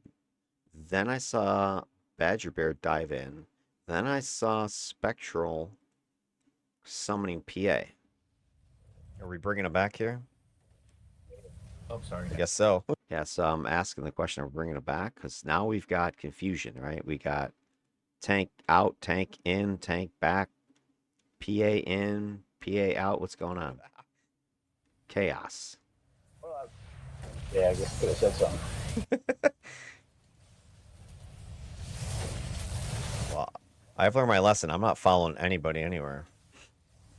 Yeah, it's one thing I'm not doing. Like, oh, follow the tank. No, in 8-1, you don't follow the tank. If you follow too close, you're dead. It's spoiler. But yeah, so you see a little bit of confusion here as we open up now. Again, you got experienced players, recover quickly. We joke about it, haha. Screw following the tank. That's gets you killed. Destroy these guys. Move into the next room. Now, here's where things start getting spicy. So we just cleared that group. We come into this hallway, go around this corner, I don't like this open space. and up ahead is a split room. Okay, so if you're familiar with this warehouse layout, that's what we're looking at. We got our long hallway here, pretty wide, right? We could pull over here if we want, but there's nothing directly in line of sight to pull. And then it opens this way, opens this way. There's the center dead space here. And it comes around like this, comes around like this. And there's like groups here, stuff back here, right? And we're here. So you see, what is that? Badger Bear's fishing this way, and I don't know if Map Server's already taunted because now he's over here. But now we have a couple of our tanks. Looks like they're gonna pull stuff back, I think, but it's hard to say. Again, we have a little bit of lack of coordination starting to happen here. The map is different. We don't have an easy place like last time. So here's an example, I think, where you don't have learned behavior. This is one of the only times I remember us taking this map on before. So we're kind of feeling our way around, like, what should we do? You see Badger Bear just went up here. Looks like he taunted maybe, and then went this way to pull him around. I think there's a crate over here, and maybe the idea is get over here, but there's also a group over here. So, what are we doing here? Maybe the better play is do this maneuver and then come back and then duck here, which looked like that's kind of what Map Server was doing. Now Map Server's going ahead to see what's going on. The rest of us are sort of hanging back, right? Because I'm like, I don't know what's going on yet. I'm not going to get up there to go and figure it out. Not sure when the ambushes start. Somewhere around here, yeah. Yeah, it's gotta be. All right, so there they go. They're pursuing Badger Bear. More are coming. Now, this is a very aggressive move by our tanks because we're pulling possibly two groups, and we just went up to, like I said, with tier 2 8015. So the enemies are going to be much, much more challenging than what we were dealing with when we're easily pulling 8010s. More guys are coming. More guys are coming. Now here we're in a bad slot. This is a really bad position for us because we've got this box. Looks like this is what we're pulling behind. You kind of see it sticking out here. There's a crate right here, a box. And we're pulling, I guess, behind it. So I think what happened is they're coming over here. And you got all these guys are coming, right? The problem with this is you can see it. So if we come in from the rear to attack these guys, then the enemy can easily turn and start coming after us in this direction if they're not all being pulled towards our tank. Plus, you got potentially another group over here that could jump on you. So if you were to say, oh, I'm going to follow the tank and get all the way behind them like this, now you got this group coming in towards you. You got probably another group back here that's going to hit you in the flank.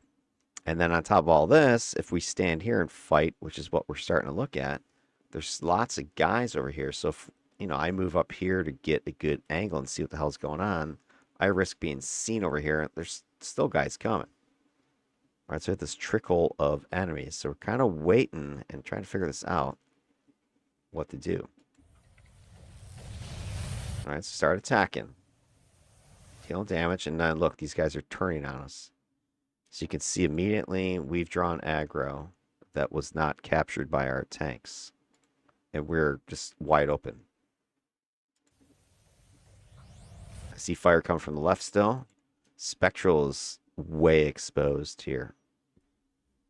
Yeah, Spectral's got to hang back. Look, you're naked right here. You've got complete open field behind you, and then whatever the hell's still over here. So we got all this stuff coming. Spectral's not going to see this. Few trailers coming in. You got some heat from the left. Okay, Spectral's backing out. All right. All right. Now we're picking up this aggro. All right, so yeah, this is really getting chaotic now. Right now we're pulling more stuff. All right, come back here with it. We got stuff over here. I have no idea what's over there still. I'm like, do I engage this? Do I engage this? Do I just wait? Trying to figure it out. What's the play? We got extras coming from the left. I just dove over the rail. Just about aggroed that other one, but didn't. Okay. Got standing by the ropes, wondering how far they could see. It looks like there wasn't anything within sight line over here on the right. Usually there's something right over there.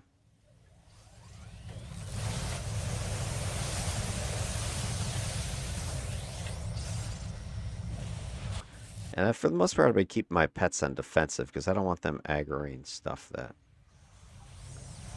Okay, this is that group that was over on the right that I was worried about. So they just got pulled in.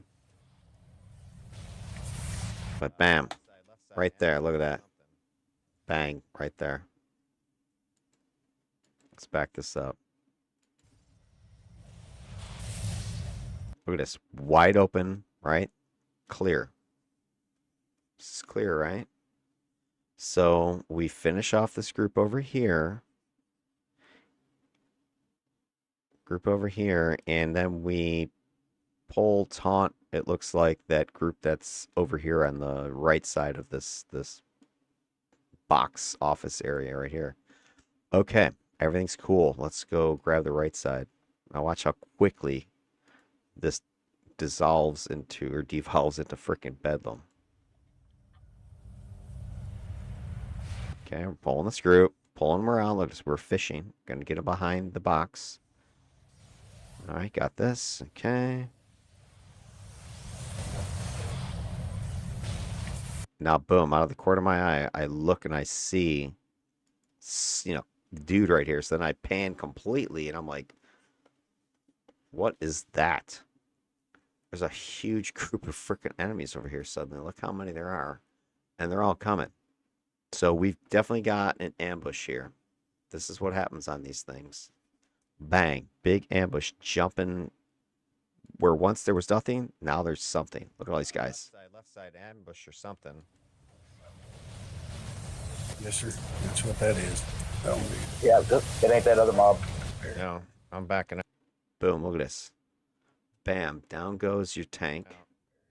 Down goes your dummy. Pow, pow, done. At this point, I'm going, oh shit. We've been cleaning up, no problem. And we just got worked. Look at this. Full. Rewind 10 seconds. Blast. Blast.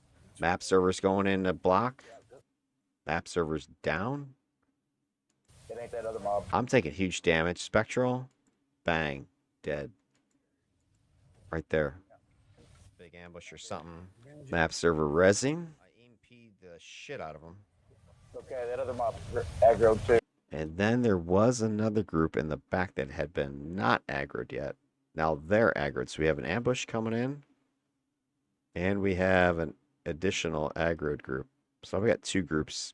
And the ambushes on these are huge. So we got pretty much effectively 3 groups coming. And 2 of our players are down. Although map server just got back up. Is backpedaling out of there. Yeah, I would back out to the main hallway. Okay, so Badger Bear is picking up the aggro, and he's doing a good job here. He's got breaking some line of sight, right? He's using the corner. He's right there. He's keeping himself small in order to start bringing stuff in tight. Our Dami's dead right over here somewhere, and our other tank just backed out of here. I'm backing out, and so is Dickie. We're all backing out. So Badger Bear is going to try to hold this position while we get regrouped. But he can be overwhelmed real fast. Bring it back towards the door or something. Come on, my pets, get out here. I'm backing out to get my pets gone. Stack them up at this corner. Yeah, so now the plan is back up to this corner here. Got to retreat. Tactical retreat. Yep. keep one more corner. One more. One more. Keep going. Yeah. So I think Badger Bear was trying to stay near Spectral in order to give him cover to get her back up, but Back here with map server.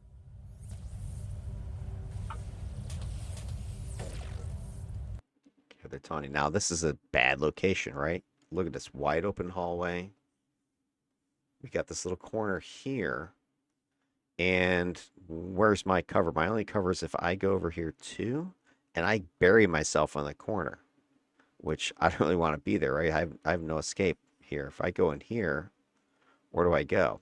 But if I stay here, all right, look at all these guys coming. This is going to be bad. It's a terrible location. Okay, letting them grab. They're hitting us from afar.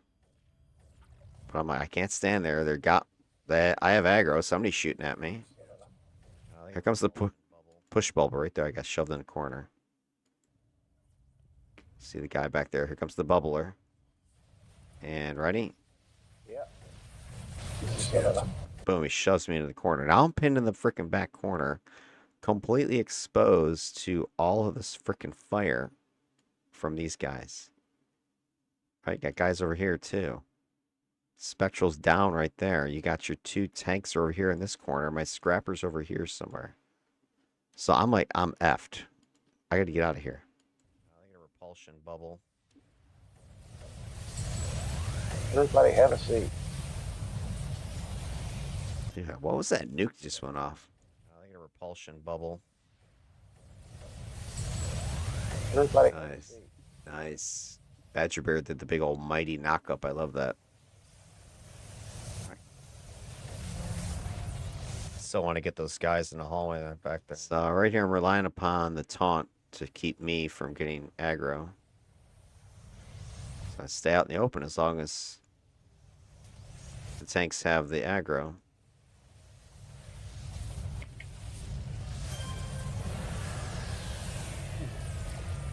So you can notice I'm starting to take damage now. I'll start to take hits.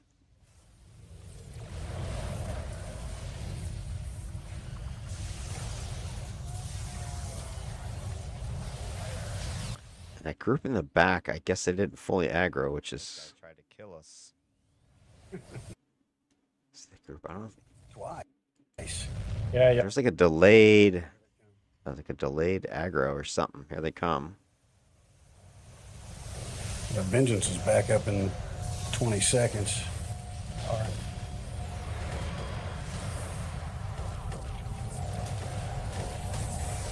MP, loving that. Oop. Dude, I just got blasted. Almost died. They're mad. They are freaking mad. Burn patches or something. It's just, Dude, I only hit you once with that. dude, they're just hitting me over and over now. Alright, I'm gonna get some freaking debuffs on these guys. Now they're gonna get it. Okay, choking clouds working. There you go. Oh, bless me.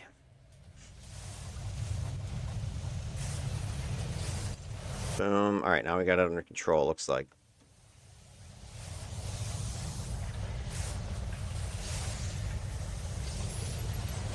Thank you very much. Okay, there's a good example of how, I just mentioned this at the beginning, right? We have TP resing from other people on the team. So looks like map server pulled Spectral Shard out of danger to get rezzed behind here. That gets them close to where I am, so I can help with the heals, get them back in the fight quickly. So buff up, the heal out there. Get a big old victory rush to help out as well. A little victory rush out of that shit. Boom. Look at this freaking single shot, 561. That's with, you know, my inspiration loadout that I just got from, plus my resistances themselves. Dude.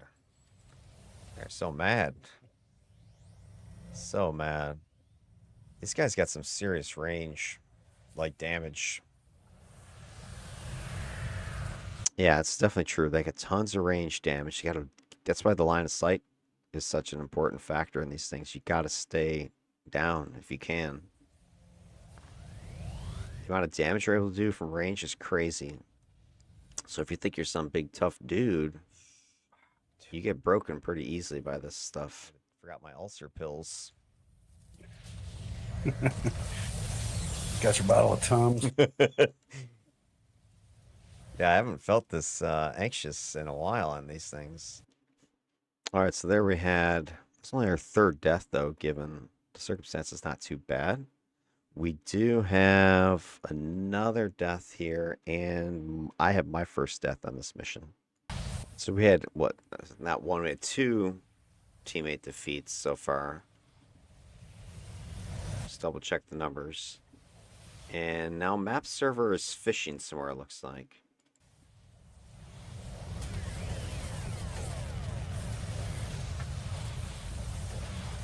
Yep. Here comes some more guys. Now here's where, again, this gets risky. Because we're fishing over here. But the team is all looking this way. And again, I don't remember hearing any conversation of, hey, I want to pull some more people. Now, if this is fine, because we could, you know, get them right here. But I don't know if people were aware of this. I saw it coming, so I backed out. That guy's coming from behind you guys now. And I'd alert the team. Left side again. Like map server's trying to get us killed, maybe.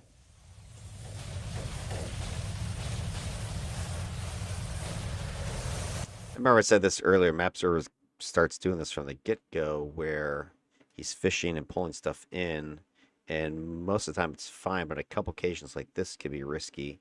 Now the team is quickly recovering, turn around. He's taking a beating, though.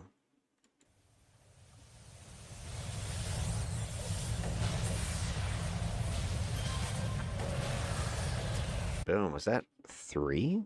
1 second. Okay, yes, I just double checked. That is an extra defeat that I missed. So we need to go back and update. So I've already updated this. So mission 2 actually has 3 team defeats now. Now that doesn't really change the numbers much. It does bring that rate up a little bit higher on this mission, but the overall rate stays the same at 0.12. So it didn't have a huge impact on the overall stats, which is why you want to run multiple missions in the first place. But it does, make things a little more interesting. And this happens where I'll not catch every single defeat on the first time I look through it. So that's the other reason I want to go through these videos here. Just double check, make sure I got everything. The slope doesn't change, and only the R squared got a little bit higher. So it is a little bit more of a correlation between time and defeats for Despina. Okay. Not a big deal, though. Let's go back to our video here. Let's see what's going on. So, boom. Another defeat.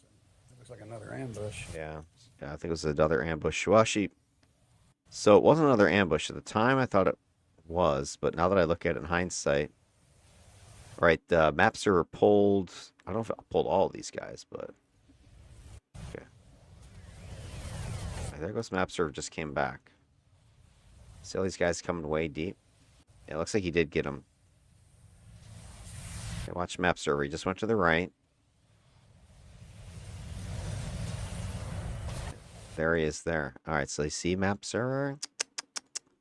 Tisk tisk. So map server went in to grab some more aggro. So he went this way first. I don't know if he didn't see anything. Then came back over here, and it looks like he's pulling this group to come in. Again, it's not a bad idea because we have this seemingly over here under control. Seemingly, right? It looks like we're good over here. But the problem is the team isn't set up to receive this group of foes yet. And I think this ends up costing map server one of his 9 lives here. Okay, I've got this guy over here. I see people coming. I alert the team. That guy's coming from behind you guys now. Left side again. Okay, they're aggroed to map server. He's the one who taunted them. There's still guys coming from the right. So here's where the problem is. There's still a bunch of dudes over here. Now, I don't know if that was an ambush or if this was still more than expected. Because remember, originally map server went around this way. Was there still more guys back here? Maybe he taunted them and then he went this way, grabbed this group, and then brought them back here? But then this group, instead of going that way to pursue him, came around this way? I don't know. I don't have eyes on that. So I think that's map server guy. If you can let me know what you were seeing. What the hell were you thinking? So yeah, you bring in this other group here. Okay, the right side looks okay now. But at this point, I can't get close enough to him to do anything. So it looks like another ambush. Yeah. Sure. That was a map bush.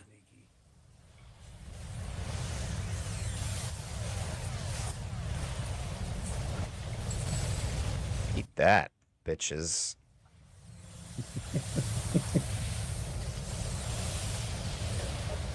All right, so that was our 3rd defeat, and it looks like map server's trying to get the steady pace, keep things coming into the grinder. Again, that's not a problem.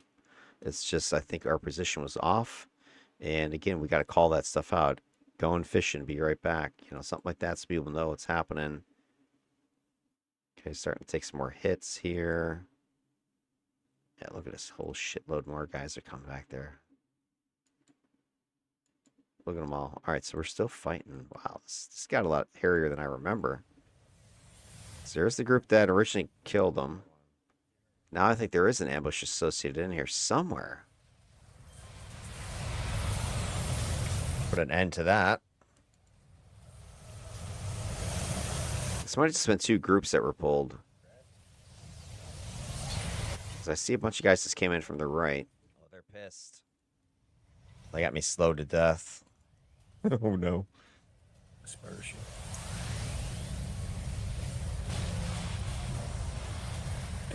I can't even heal. They got me so jacked up.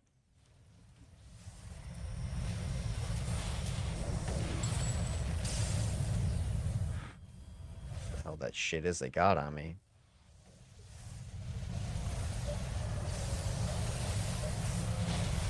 There's a bunch of dudes way in the back. So I don't know if there was another something happened back here because I know map server pulled one group, so it looks like there's a whole another group coming now too. I don't think that was him twice.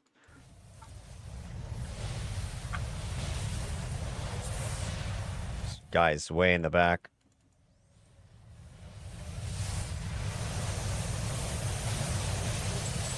Oh my god, I'm so slow. Damn it.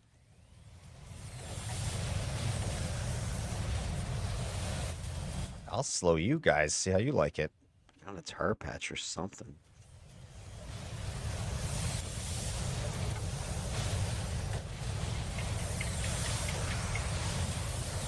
Oh, I got something for these guys.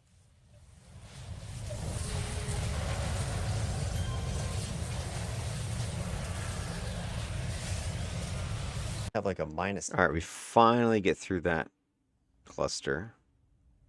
I swear. It feels like it because it's minus. See if they like that. Here we go.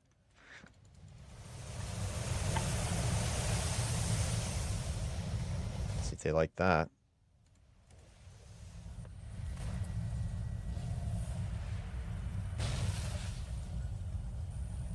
Spread that disintegration on me.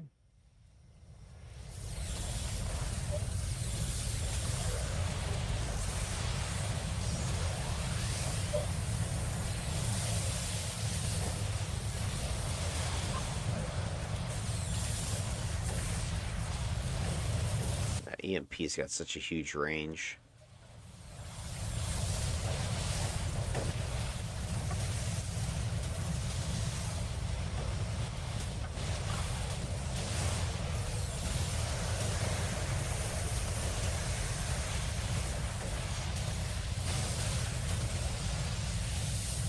Have to run out of endurance here.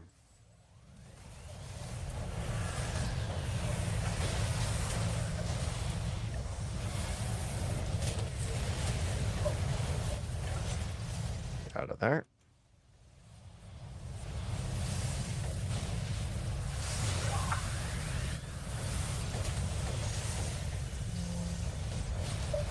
These battles were just titanic.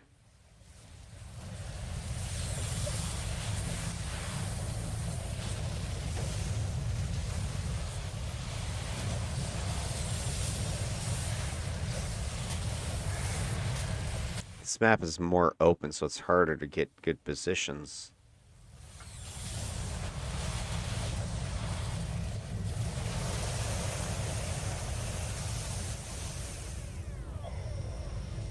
All right, looks like we finally got through that area. Turned around or something. Now we're going to do more fun here. We're going to start pulling crap to us down the hallway.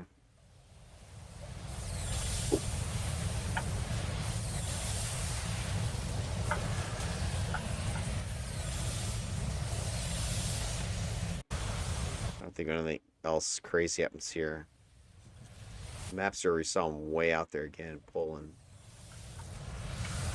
Right there, you see him? Just teleported back here.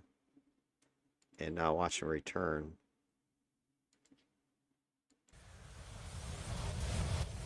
Bang, he's back. In a second. Oof, right there, he just teleports back. And now he's over here. So he's teleporting, taunting, and then returning. Comes the group he's pulled. Coming now. So I think there's a few times during the session that I wasn't seeing that stuff happening. I just like, these guys just kept coming. I'm like, damn. So it's good in the sense it helps to speed up what you're trying to do. But it also makes it seem like, wow, man, this is like a non-stop wave of enemies. And you got to watch out because they can trigger ambushes that you're not expecting either. So let's say one of these guys you're pulling is a trigger. Get the beast in.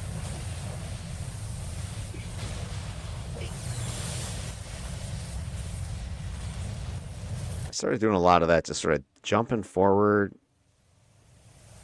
to click EMP, and then as it's animating, I would leap backwards so it would pulse while it was out front, but then I was safe by the time I got back.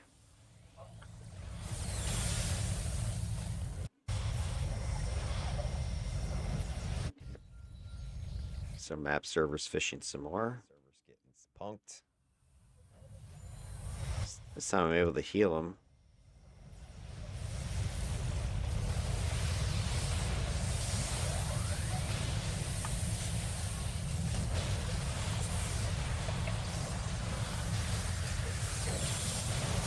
Turn off my rad toggles. Jesus.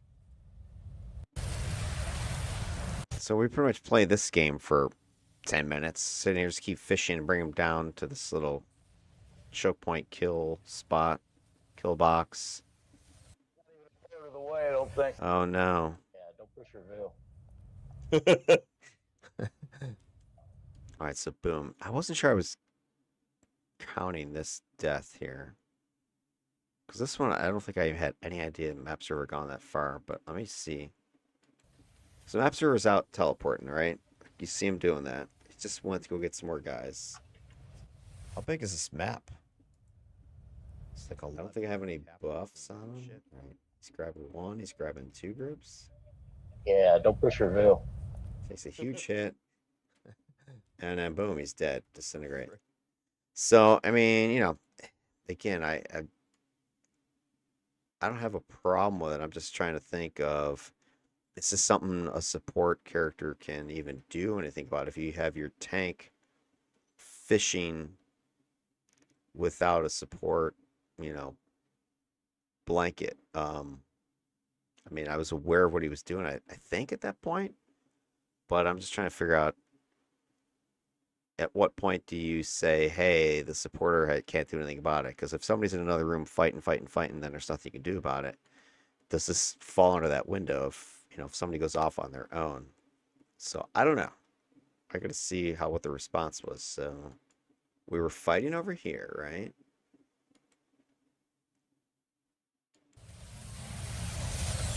App server's right in front of me.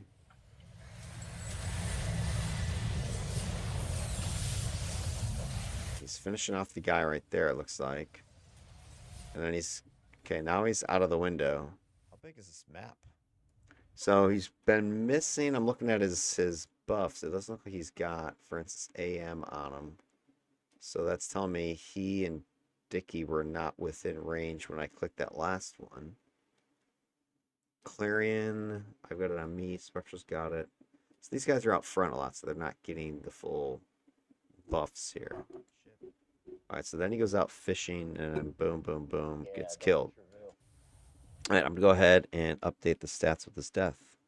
Alright, log that death as well. I'm not sure how I missed it. So when you're scanning to see if the deaths happen, you go through your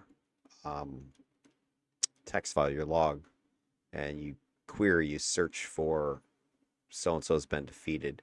And some of these events just don't get recorded by your log chat for some reason. I'm not sure why they're getting missed. I don't know if there's just too much stuff going on, or because he was getting shot way far away. By the time he landed next to me, it just didn't register on my logs. But anyway, I'm seeing a couple more deaths. Now, again, the stats are still in Despina's favor, even though there's a couple more deaths here. It's getting tighter at this point, because at the end of the day, she just had so much more time on missions that it didn't matter. Because by contrast, Trinculo's mission 2 was 9 minutes. This mission 2 is like whatever it was, 30, 40 minutes, some ridiculous amount of time was on this mission 2. So it ends up coming out in the wash anyway. But just seeing more crazy, I dare say reckless behavior by Mapser. He's just jumping out there, taunting and pulling.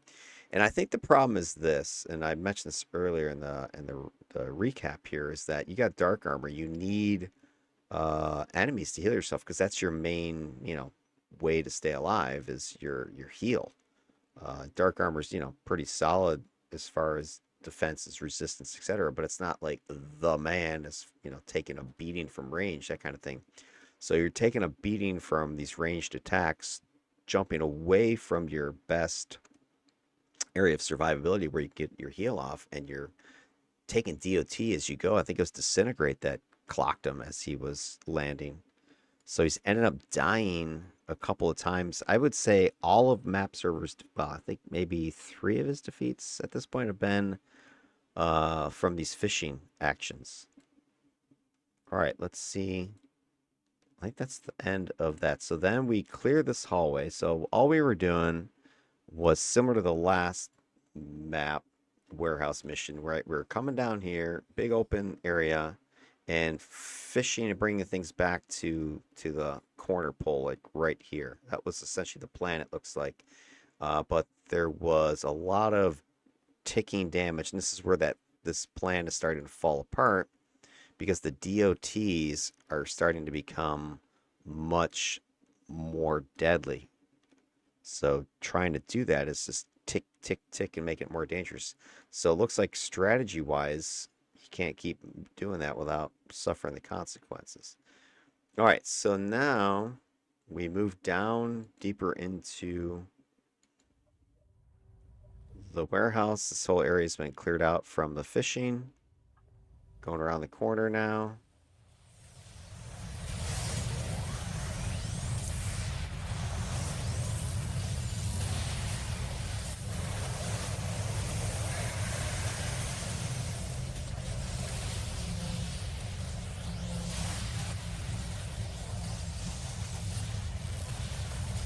Yeah, I wasn't intending on watching the whole video this much, just given that the length of it, but as I'm seeing, I missed some stats. I'm trying to catch them now, because I haven't watched this whole video since, well, I haven't watched it at all. I've watched bits and pieces, but not since the night we ran this have I gone through the whole thing.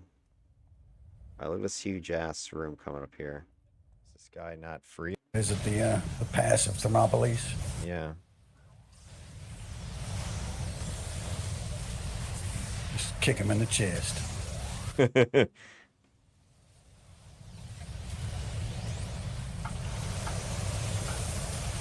About 6 minutes remaining to fish.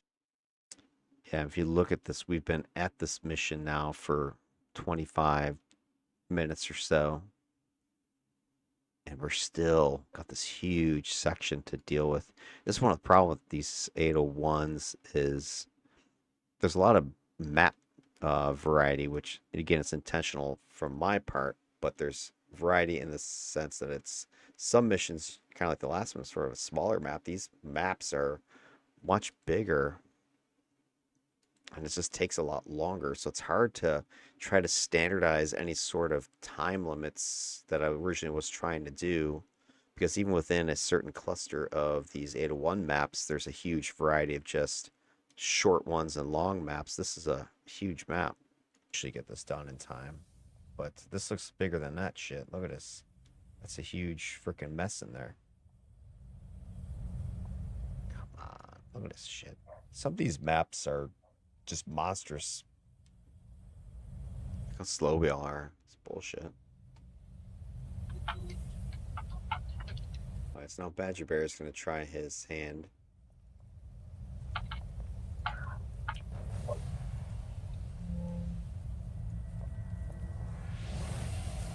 But it makes sense to pull, because you don't want to go down that gullet here and get frickin' smoked. There's just too many dudes. But this is just a tough position to be in right here. I'm just taking hit. Did that to them. Lots of hits are incoming.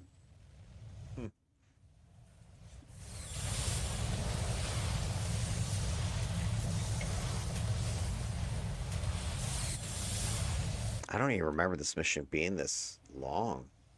This huge room still down here. Patrols wandering around.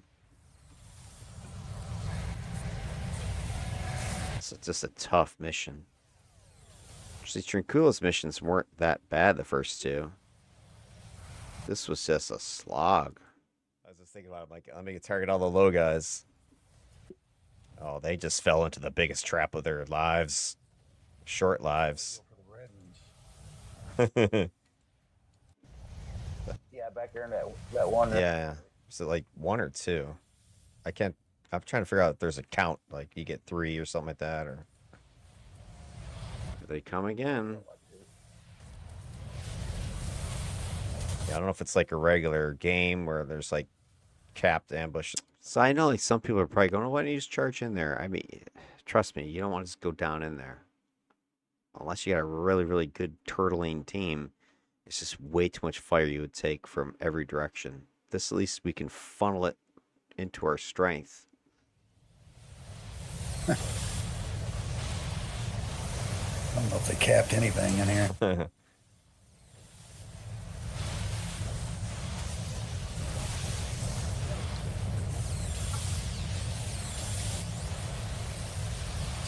didn't realize how much fire that the decoy phantasm was drawing, but a lot of stuff is shooting at it. This guy's just hanging back there sniping away.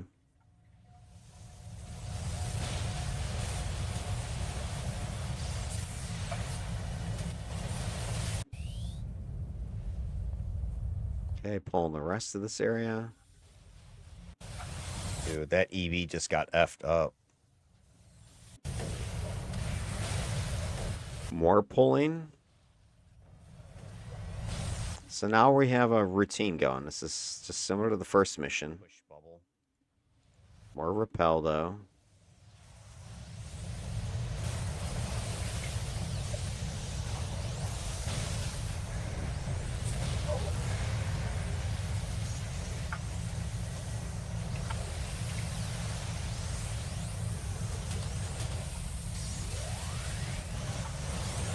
Which Clarion gave protection from that.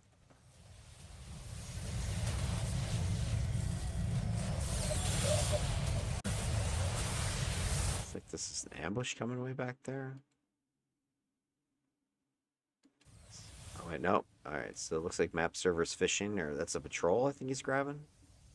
As they start following him. I think he's pulling him up to a forward position.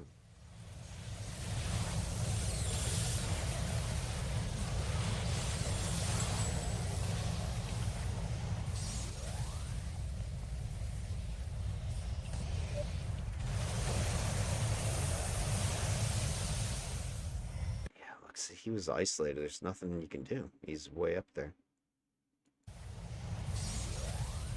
I mean, this one, there's really nothing I can do. I can't count it as a stat, really. Yeah, so I mean, I'm not trying to cherry pick deaths or something like that, because if there's something you could do as a support tune, then okay, I don't say it's your fault, but it's your fault, right? You're there to protect. But if you got your tank is so far out from, because look, here's what's happening right here. I was gonna comment this as well. We're sitting here focusing. There's an EB. I think there was another one that we just killed. But these EBs, they got a ton of hit points, right? And it's taking. There's 3 of us right now, right? Defender, Dominator, and Scrapper are just beating on this guy to kill him. Your other tanks up here taking on what's left of this other group. Map server has gone fishing, right? To bring in more guys. But I think he said he's going to bring them up there. So he was doing a forward pull, assuming we were going to get there in time to catch these guys. And the problem is we're slowed down here because one thing that's starting to become apparent, not just from this one, but definitely from this particular mission, not this mission, but this run, is DPS is definitely a factor you want to consider when you're putting your team together. And we don't have a high DPS team, right? I've got the most AoE of the squad. Your Dami's got some damage mostly through the pets. Your tanks have, some damage. Your Scrappers definitely got some high damage, but more single target stuff. We don't have a bunch of big old boom DPS like a blaster. And that was definitely slowing us down. You can see it right here. We're pounding and pounding on this guy.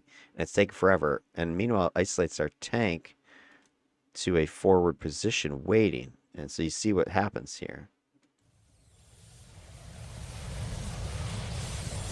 So that's why I don't think I can count this one as a something a support tune could do. I'm not even sure where Map Server is. I think he teleported back to us. No. Or somebody teleported him. Now the only counter to, hey, you kind of should count it as a death is he just got vengeance from, which then gives us all buffs. So, you know, does that count? Or should it count? So I'm going to put the stat down in the log as another allied defeat. I didn't realize we had this many allied defeats on this mission. This is like starting to go crazy now. All right. So now we've got 5 defeats on this mission. Still have lower defeat rate per minute though. So Despina still overall is lower risk for the allies. But a lot of this is just, it's Map Server's own fault for what he's doing. And I'm not, you know, throwing shade on him. Just say, hey, he's throwing himself way, way out there on his own. There's nothing I could specifically do because he's not within the support bubble that I'm able to provide. Now, where that's my fault is the sense that, well, that's radiation's problem, right? Radiation is essentially a PBAOE support set, right? It's short range.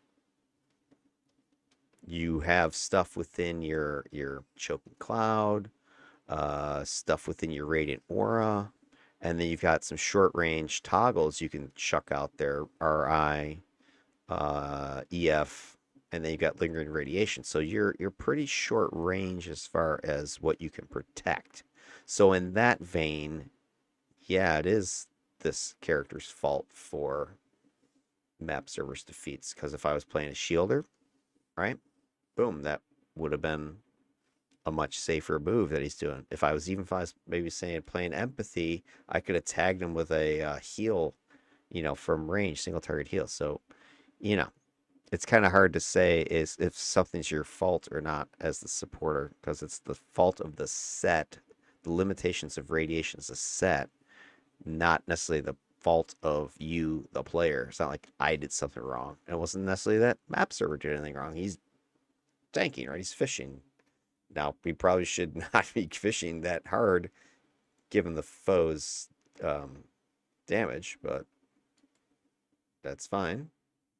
All right, so we get his ass back up, and he was making nice venge bait, but it's just interesting how much damage he's just taken.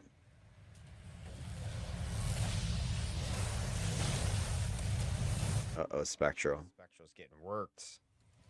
All right, Spectral, did you make it?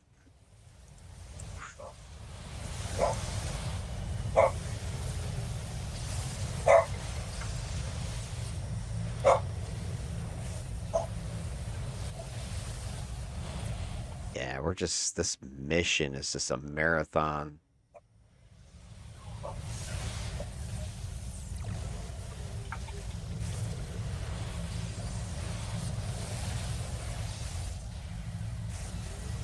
It's like Spectral. You're either one shot, no hit points, or you're at full. You have no in between. Yeah, that's my lady luck for tonight. Right, only 10 more rooms to go. Damn, look at this mission. It's still going.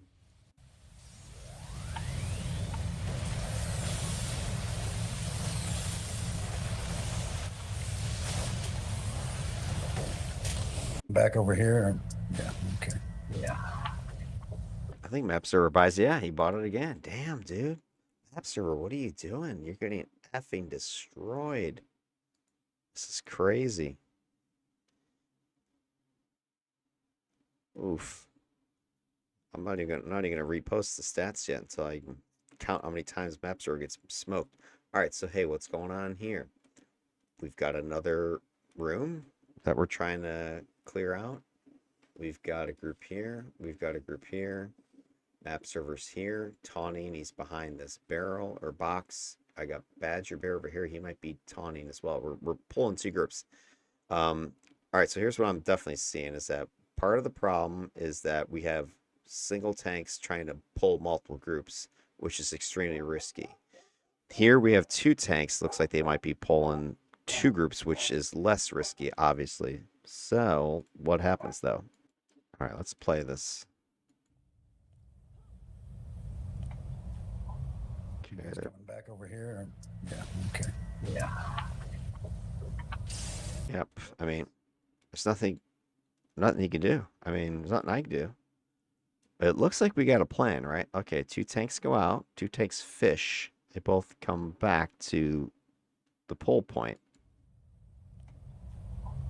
You guys coming back over here? Or? Yeah. Okay. Yeah. Now, unless, Oops. yeah, I mean, I don't know what happened there, right? Did he get shot from the guys that Badger Got like a double group. pulled? Yeah, I snuck around the back of that box and grabbed a few of those guys. Now the rest of them can't. Yeah. Yeah, so, okay, here's what I'm seeing. We're just over pulling. There's just too much. Pulling's great. We've been doing this. Line of sight breaking's been great. The problem is we're pulling too much. At this point, I mean, we're effectively tier 3 because we're at such a high level. And this may be the part of the problem is that we go from 8010 to 8015, a pretty big jump, and maybe people aren't being as cautious as they should be. We're pulling too much, right? We're pulling 2 to 3 groups at a time. And a lot of time it's a single tank attempting to do it.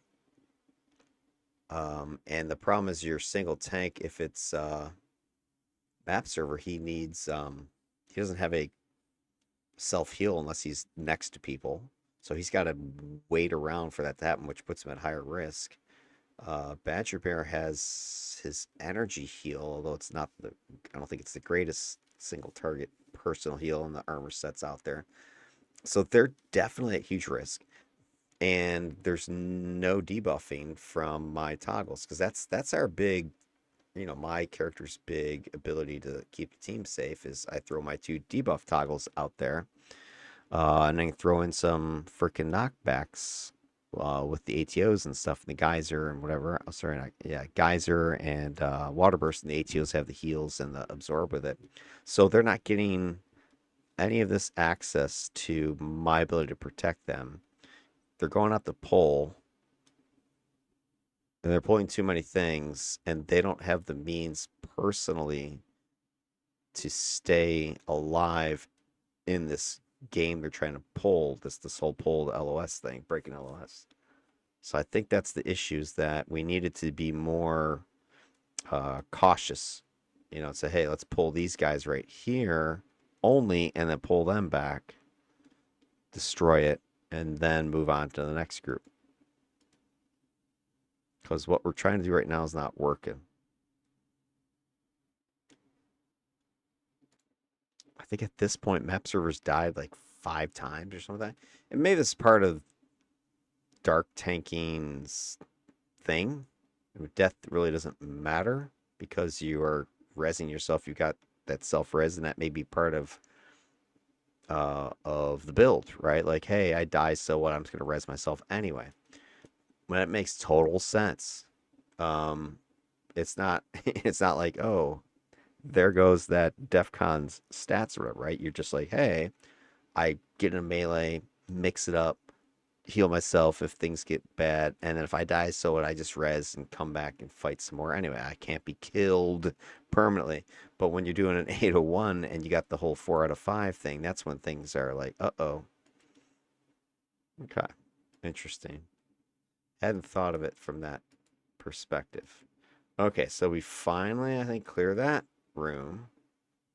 And hopefully it doesn't mean Badger Bears. Let's see. Boom. Not outside. That first little thing just gives you the anxiety before you ever hit the door. Badger Bears taking hits from all sides.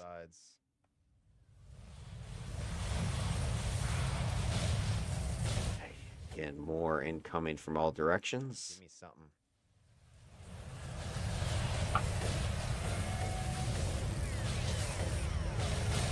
Enough of this shit.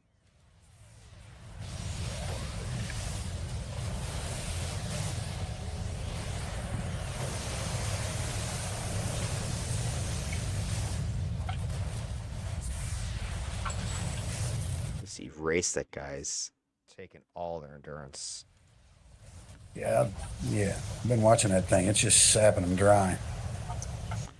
Freaking PB and J, that shit. Boom.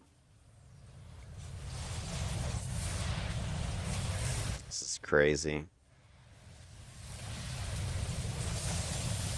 Uh-oh. Don't want to hear it. Leroy Jenkins. So there's two words you don't want to hear in A1. Uh-oh. Got 1.5 groups here.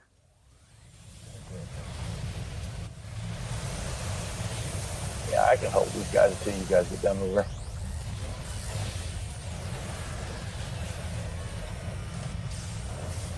Oh, shit. Ambush, ambush, ambush. Yeah, Behind this, that big freaking group of dudes just showed up.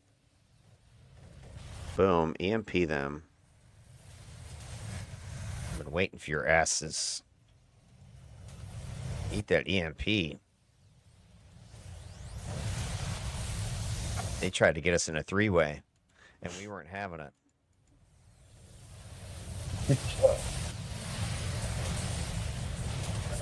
Not tonight, eh? We're not into that kink.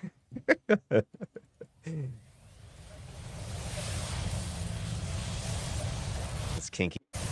So that was a perfect timing on that EMP. That ambush came in and just nuked it.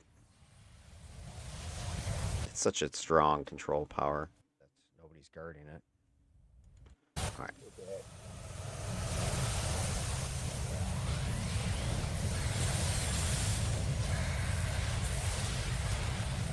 I think this is the final room here. And what's sad is we're almost done with this mission, and My recharge is minus 14. I haven't died yet, but spoiler, I do die during this mission.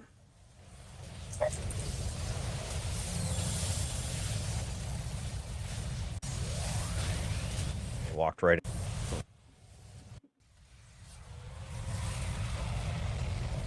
Give AB a little bit more something.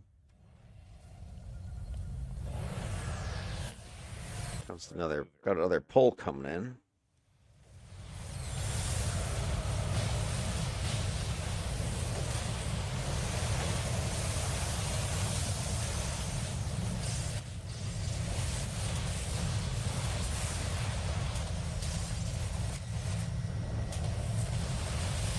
Yeah, see, we can handle one group at a time, no problem. Okay, I think this is where I end up dying, coming up around here. So I know there's a group down below. From below you, because there's guys under us too. And we're finishing the guys up top. And I see map server starts taking a bunch of damage. So I'm like, all right, I'm going to try to save him this time. Get more direct. I felt pretty safe doing this because the rest of this area had been cleared already as we came in. We had originally come in from this direction and had cleared stuff and went around and came up and just came back around. So there was just the group below us that we had to finish. So I'm like, yeah, it's just what, a group of 10 guys down there. Not a big deal. So I go down there to help them. Get in there. EMP. There's a whole ton of guys over there. Look at all those guys over there. We're trying to save it. There's like a ton of guys over here. So forget about 10 guys. There's like 12 guys sitting right there, plus this group here. So yeah, map server's taking a beating. So I'm like, let me get down there and help them. So I go down there with the big EMP, which has been very effective for me so far. Tank. And bam, done. I can res myself, but there you go. I would have had the EMP on him, and then I did get the EMP off, but a lot of them got stunned. But I think that's just their death blast got me. Right before I got them stunned or slept, they shot me. Boom. I think that was it.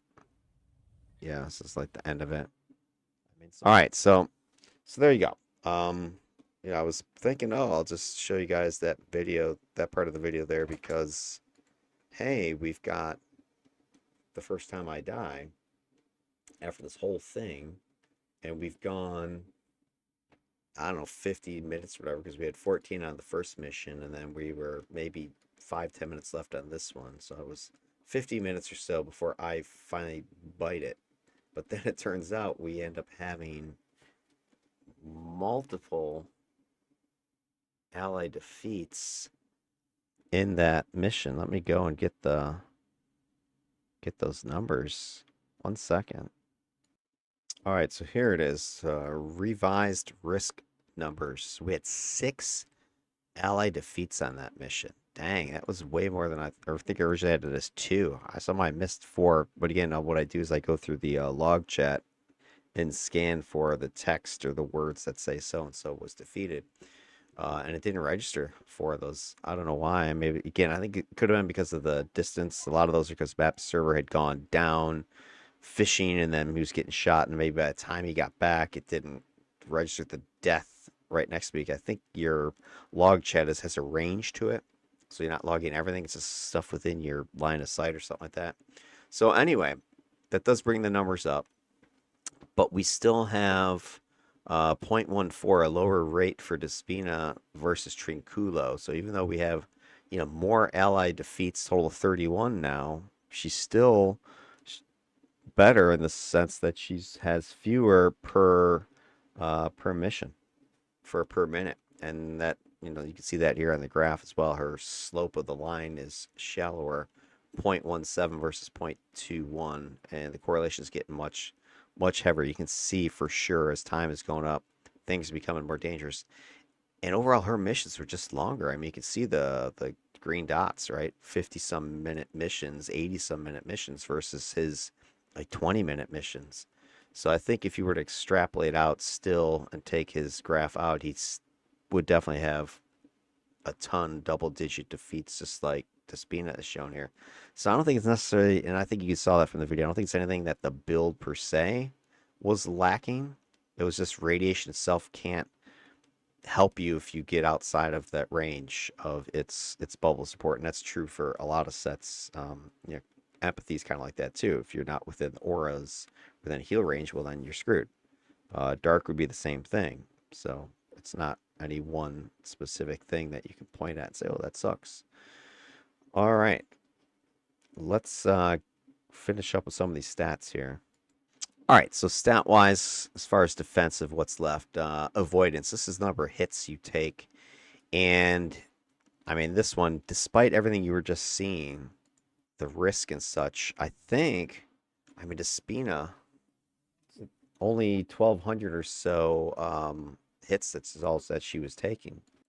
I mean, she's only taking 1,200 total hits versus his 2,800. And then factor that over the amount of time. I mean, that's hilarious that if you take this discrepancy, I mean, he was getting hit 62.5 times a minute. That's like 1 every second he's taking a hit. She's only 5.7.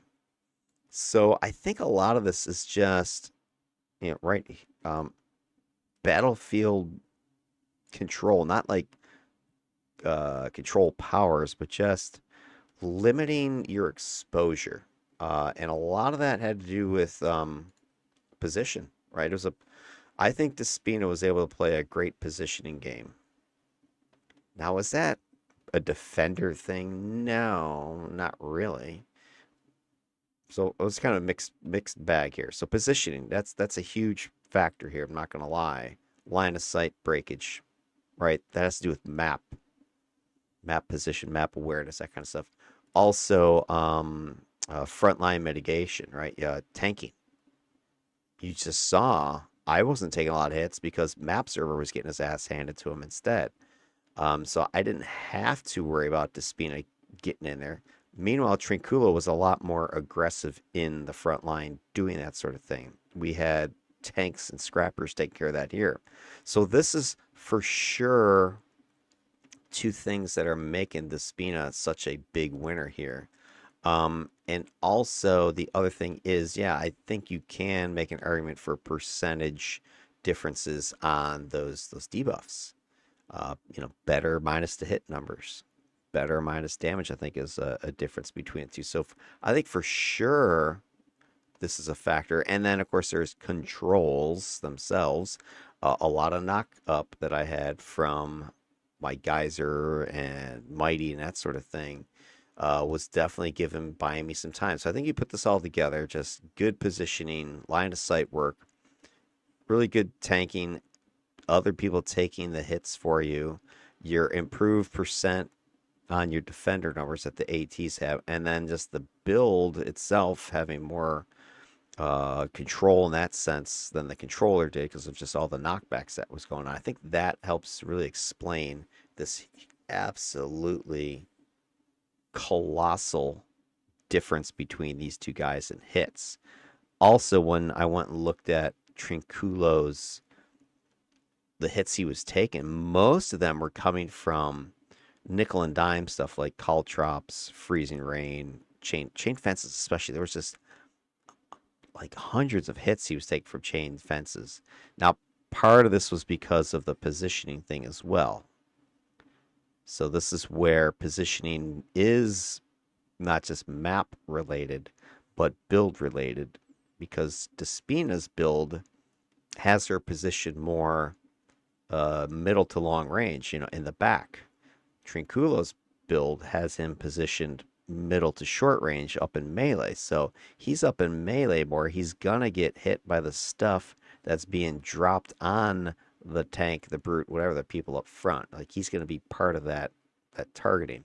So it's not just, my tanks are doing a great job. The maps were much better for Despina. There's a lot of that, yes. And then there's a lot of the build stuff. And then there's just defender radiation numbers are superior.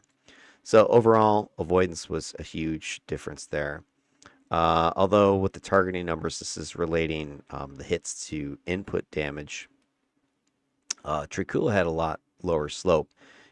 And this makes sense because he was getting hit a whole ton. And the damage he's getting per hit was just a lot lower. Now, does that mean he's awesome damage resistance wise? No, not necessarily. Again, I think he's just getting hit by little teeny things where when she's getting hit, which wasn't as often, you can see her numbers, over here with her hits, like her highest hit number was less than his lowest. This is kind of another interesting little stat here. Like here's her highest number of hits she took, 500 and something. His was 5 something more. So her worst was his best. That to me is a telling stat. So she's getting hit less and she's taking damage. So just do the math on that one. You're dividing by a smaller number. You're going to take a larger proportion of damage per hit, where he's getting just whittled away by smaller things. So, yeah, Trinculo wins, if you want to call it that.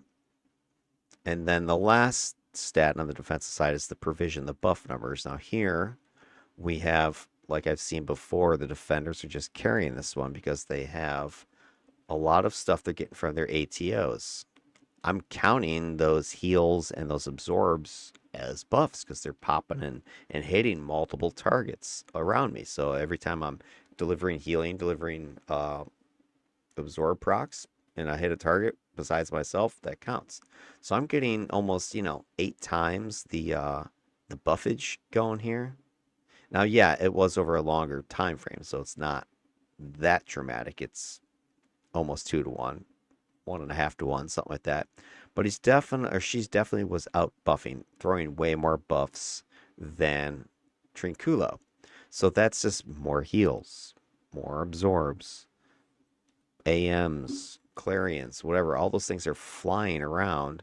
Now, probably the AMs and the radiant aura heals, those are probably roughly the same. It's really these extras right here that are making this huge difference. And now, is that a radiation thing? No, it's a defender thing though, because their ATOs allow for that to happen. The controllers don't have ATOs like that. I think controller ATOs are the that one sphere thing, and the other one's the damage or something like that. But just a huge difference there. Despina wins with that. But I would attribute most of that to just the water blasts ATO procs. Then we take that stat and apply it to sub metrics here: warding, So provision buffing versus ally defeats. Is there any correlation there? Neither one had strong correlation, 0.52. Despina gets a slight edge if you subtract out mission 4. If you ignore that mission 4, then this gets a little bit more. And these numbers are actually going to change because we have revised ally defeats. So give me 1 second. Let me go look at the actual numbers now. All right, I have the revised graph now with the additional ally defeats. It didn't change it much from where it was.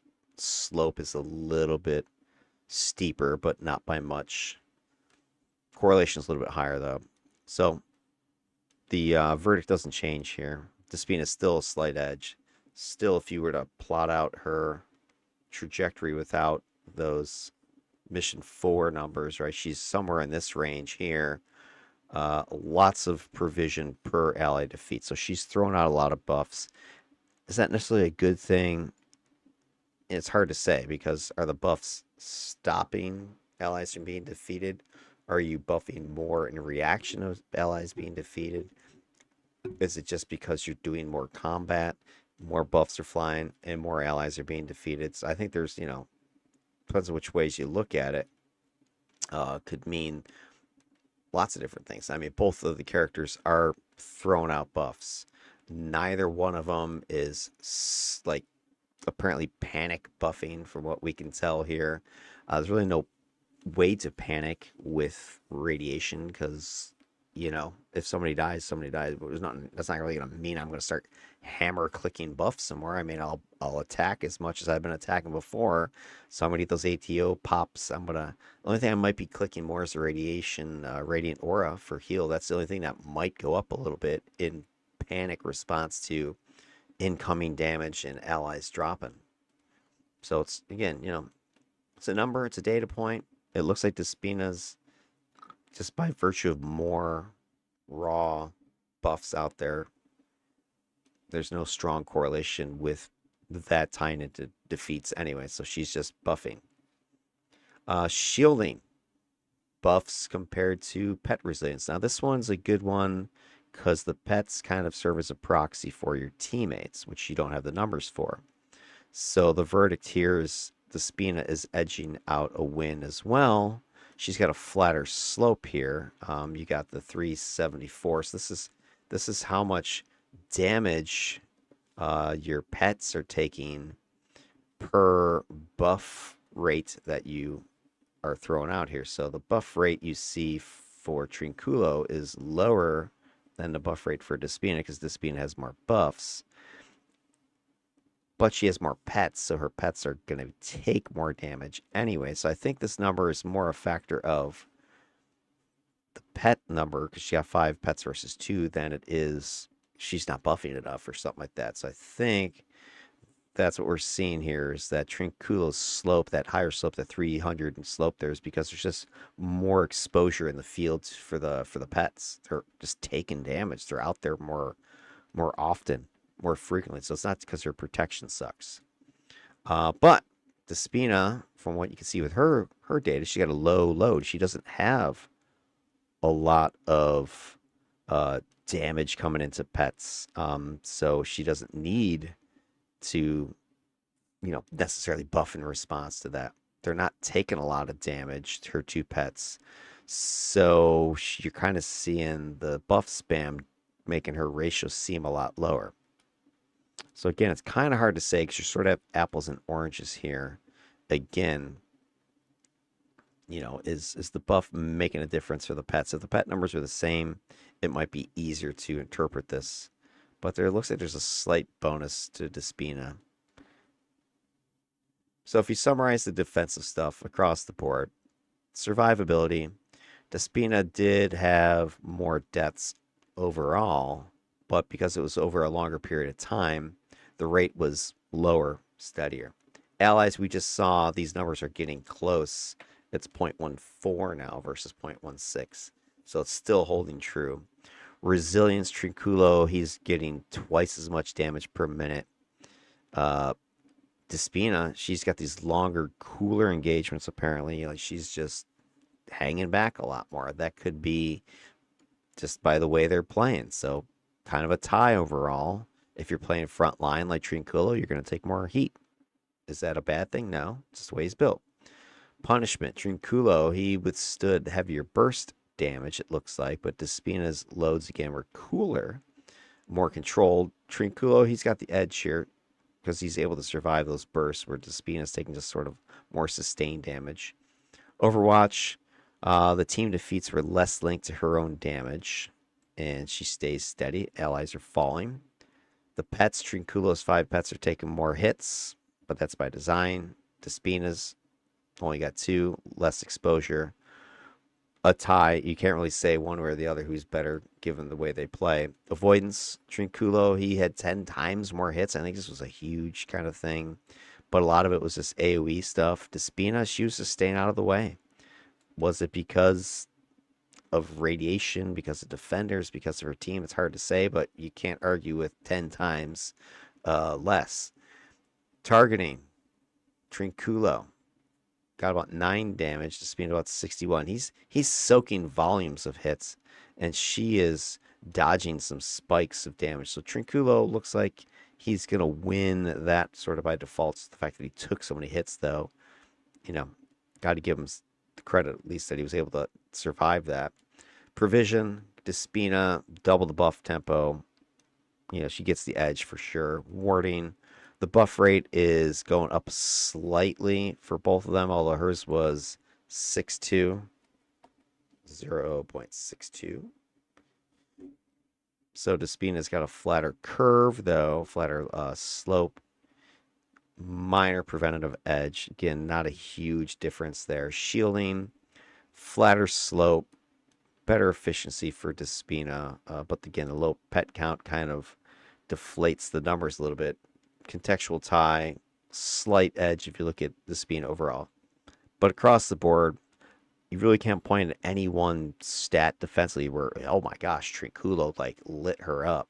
Despina either lit up Trinculo in a defensive stat, or they were pretty close to it, or a tie, or a slight edge. So defensive winner Despina, the steadier, more preventative support. Minimize exposure was a huge thing. Positioning definitely was a part of that. The tanks were definitely part of that. But also, I think her ability to get those rad toggles out and not have to try to rely upon buff patches or control patches to stop things. She was able to get the rad debuffs down and then start banging away with her controlling attacks, the knockups and stuff, which then also gave more healing, more buffing, and allowed her to be steady, even though those missions were just freaking marathon length and just long, grinding, attritional battles. Trinculo did absorb more hits, more fire. He handled it well, but he was, reacting more in the front line, and he wasn't really doing as much controlling of the battlefield. Yeah, he controlled, but he wasn't controlling the flow of the fight. So both these guys endure the environment well, but Despina did it calmly, predictably, controlling danger before it escalated. Defensively, I don't think you can argue that Despina prevents collapse, whereas Trinculo is more surviving the collapse. And then that takes us to the other side of the equation, the offensive stats. And for this, let's jump over to mission 3 in the video.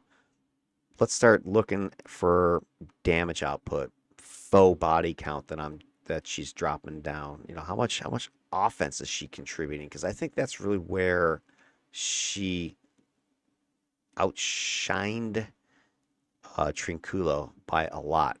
Because you could argue some of the defensive stuff are more team-based, but I think it's going to be night and day when you look at the offensive stats as far as which one really helped their team out.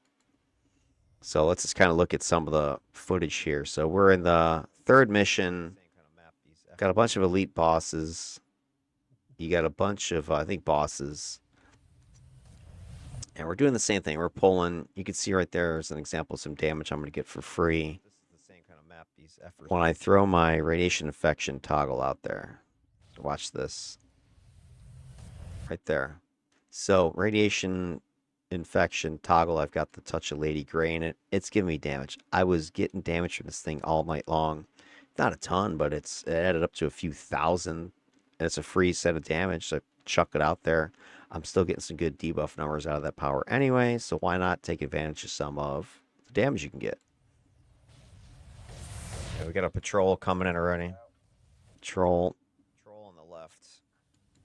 Come on. I just found it too. Fuck. There we go. You got Right it. there. Big, huge knockups. Bunch of damage. Look at the numbers flying. Come on. Back this up. Ready? Fuck. Boom. Wait, there's a ton of damage. That was what? Geyser? You got it. Right, that was water burst. Here comes Geyser. Again, huge numbers. Look for the knockups. There comes Whirlpool. Much more numbers. Like behind you guys. Oh shit. I'm taking heavy fire, though, through the tanks, so my position is bad on this one. Right? Unlike the other missions where I had some cover, I'm wide open, and there is incoming fire through here in this rough area, and I'm just getting shot through these tanks. I don't know if they're directly targeting me or they're just firing AoE cone stuff, but I'm taking a lot of incoming hits. But I'm just dishing out. This is prison rules, huh?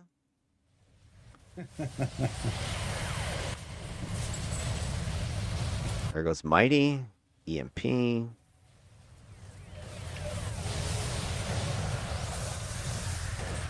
Yeah, I went just a little too quick. Spectral's got to back out of there. And Spectral, don't stand in the middle. They'll fucking smoke you in a second. This guy swooped around behind us. Yeah. One or two. So I moved over here to reduce my exposure to incoming fire, and then looks like Spectral's following closely because also she can get some heals off of me getting this close. So I think Spectral's playing a good positioning game as well most of the time. There's a couple of those moments where I was like, got your head out there too high, but most of the time she's staying close to me.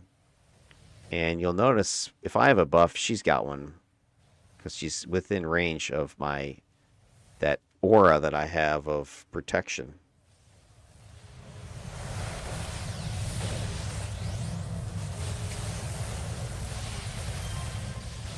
Switch my angles again because they're really pushing hard. Trying to get some heals on Badger there.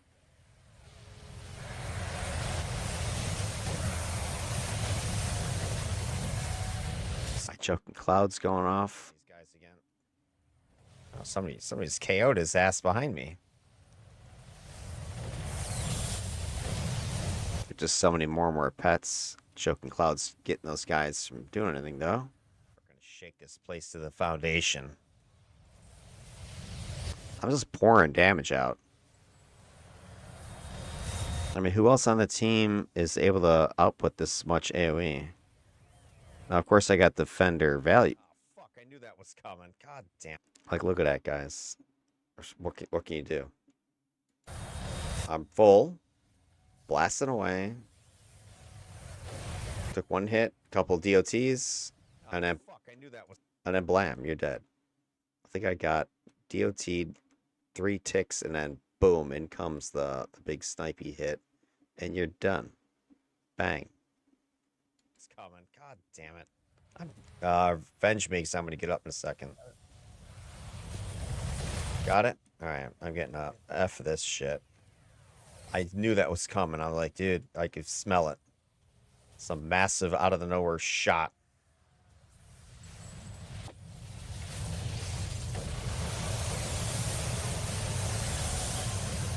There's lots of guys in the back here too. They're sneaking through. Lone guys behind us that are strays.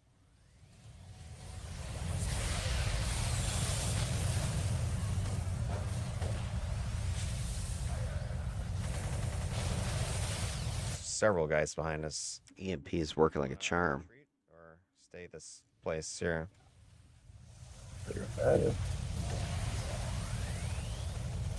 Some of these guys out of the way.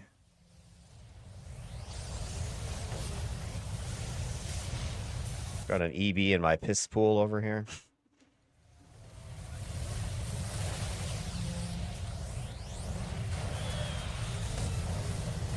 Guys just keep summoning their damn pets. That's fetish urine. This is a fucking golden shower. I should have called her golden shower. Golden River. I don't think it would let me do golden shower. Oh shit. All right, so lots of damage output, lots of bodies dropping. Let's take a look at the stats that go along with that stuff. Swap over here. Here we go. All right, so lethality, foe defeats. I mean, it's not even close between these two. Let's be on. Well, okay, I take it back. It's close for a rate, 2427. So Despina does have an edge. The total numbers is what I was talking about, right? Like 4 times as many defeats, but again, much longer missions.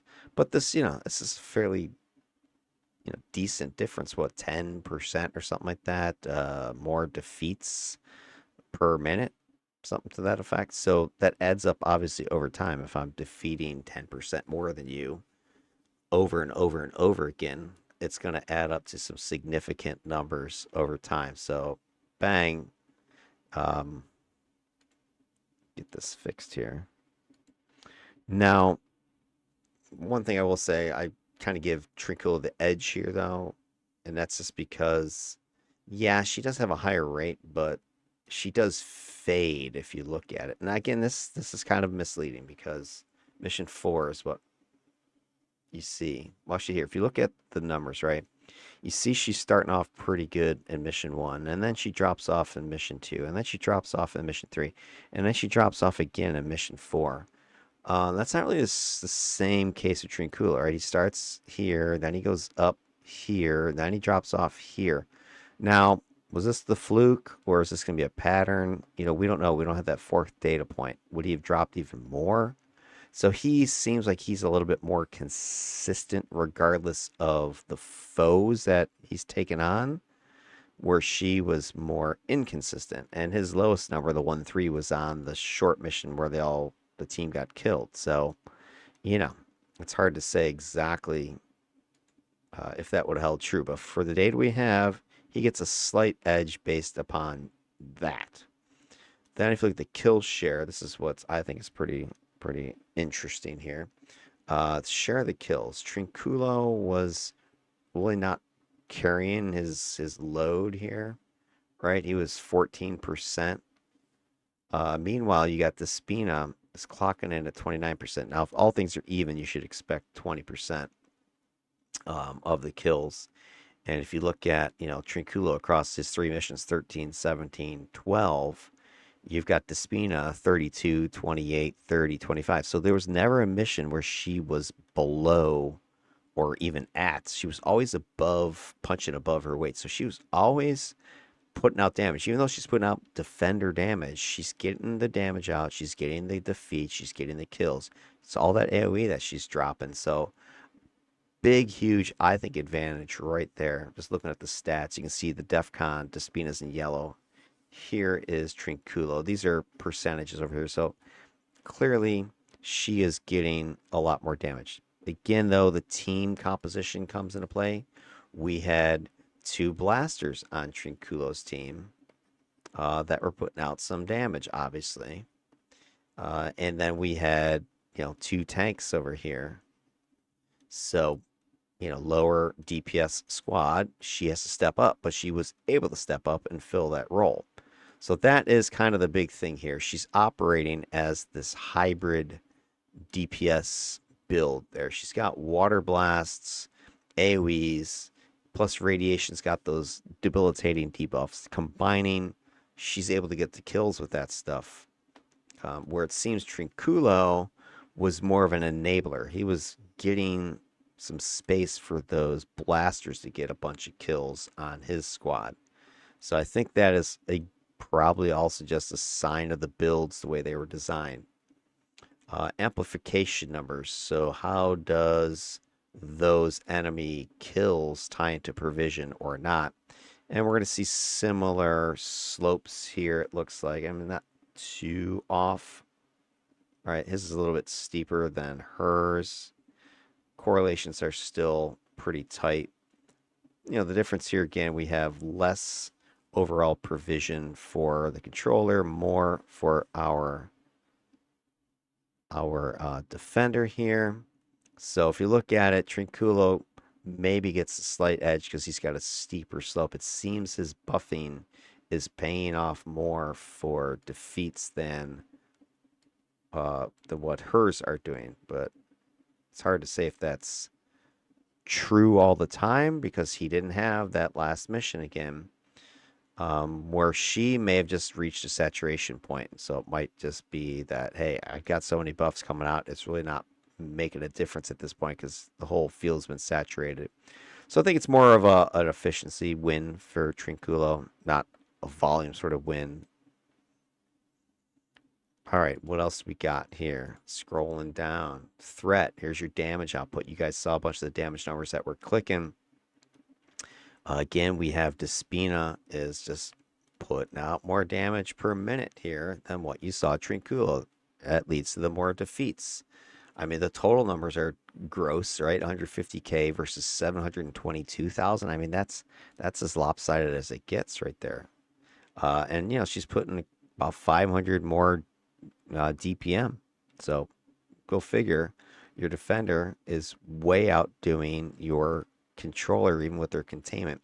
I'm not sure electric control is as good as getting containment as some of the other sets. I'm not sure. Well, the sleep patch should give you containment, but I think the problem is that you have to be asleep. And once you get into the higher level foes, they're more resistant to, I think, control. So I don't think it counts if they're not actually held and they've only got like a half a hold on them or a half asleep on them. So overall, Despina, she's winning the threat category. Steeper slope on the damage side of things. Way more total damage is being put out there. Trinculo is more consistent. He's got a 0.98, so I mean, you know what you're going to get out of him. She has more variability, but her variability seems to be leaning more on the high end than the low end. Again, here is her outlier. That fourth mission, she had a lot more dirt nap time than she did in the other missions. So there was at one point a minute or two where I was just laying on the floor doing nothing, waiting to get res. So time's a ticking, and I'm not getting any stats out of it. If you were up the whole time, then you would have had better numbers. But overall, Despina is going to get the win on this one. And then potency, we're looking at damage versus foe defeats. So is the damage translating into foe defeats? And we can see that the correlations are pretty high, 0.89, 0.86. How much damage is going into a foe defeat? We see Despina's putting out almost 1,600 per foe defeat versus the 1,300 Trinculo is doing. So she's laying down more damage total, more foes, and her foes are taking more of the damage. So she is contributing a lot more offense by about 300 than what Trinculo is outputting. So we got to give her the win on that stat. Then we got engagement, hits versus damage dealt. Is the damage output having any bearing on the hits, or is the hits you're taking having a bearing on this? I've seen it in previous that, yeah, the correlation is high. And this makes sense because hits means you're in combat. You're taking hits. So if I'm in combat, I should be dealing damage. I should be attacking. And you see the correlation is true here. Despina, I mean, she's taken superior offense during combat scenarios. Now, remember, he's getting hit a lot more than she is. So this is kind of deflating his overall numbers. But it's still the fact that she's able to stay protected, stay out of harm's reach, and still deliver the goods. She's still able to lay down some damage. So I think you can't really argue that and say, well, if he was as protected as she was, he would have done more damage. Would he? He didn't take a bunch of damage because of his hits. He was being hit a lot because he was out front. He wasn't capitalizing on that. So, you know, that's just the way his build worked. All right, then our last couple stats here. We got disruption is controls delivered.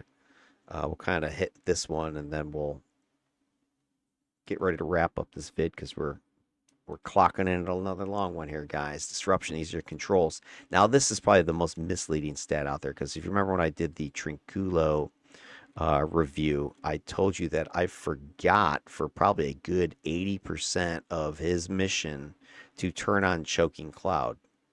And Choking Cloud would be a huge source of holds.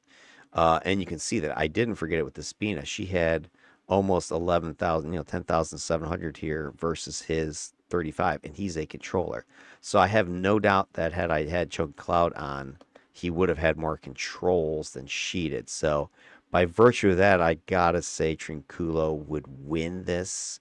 Because just looking at the slopes, they're pretty close anyway. If you were to throw on his Choking Cloud, then his slope is going to go up like this. I mean, he was already having a higher slope than her.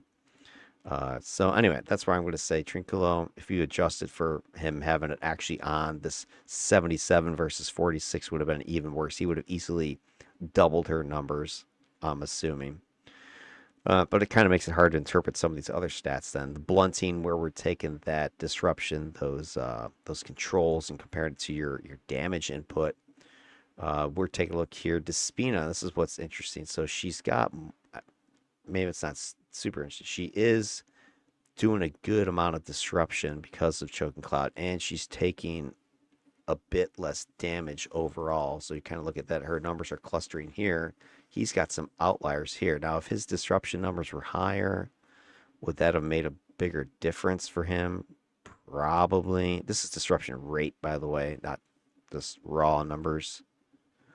So we're looking at the controls per minute down here. But overall, we're seeing Despina lower damage per control ratio. So she's mitigating her damage. She's not getting a lot of return fire that she has to use a lot of controls. Because Trinculo, his controls are his attacks, right? So if he's attacking, he's controlling, but he's going to be exposed and he's going to start taking damage because of it. She's not having to work that hard. She's able to get controls going, mitigate the damage by positioning, by line of sight breaking, by debuff, all that other stuff, right? And still get enough control out there to win this little matchup here. Deflection, the control, and the whole hits.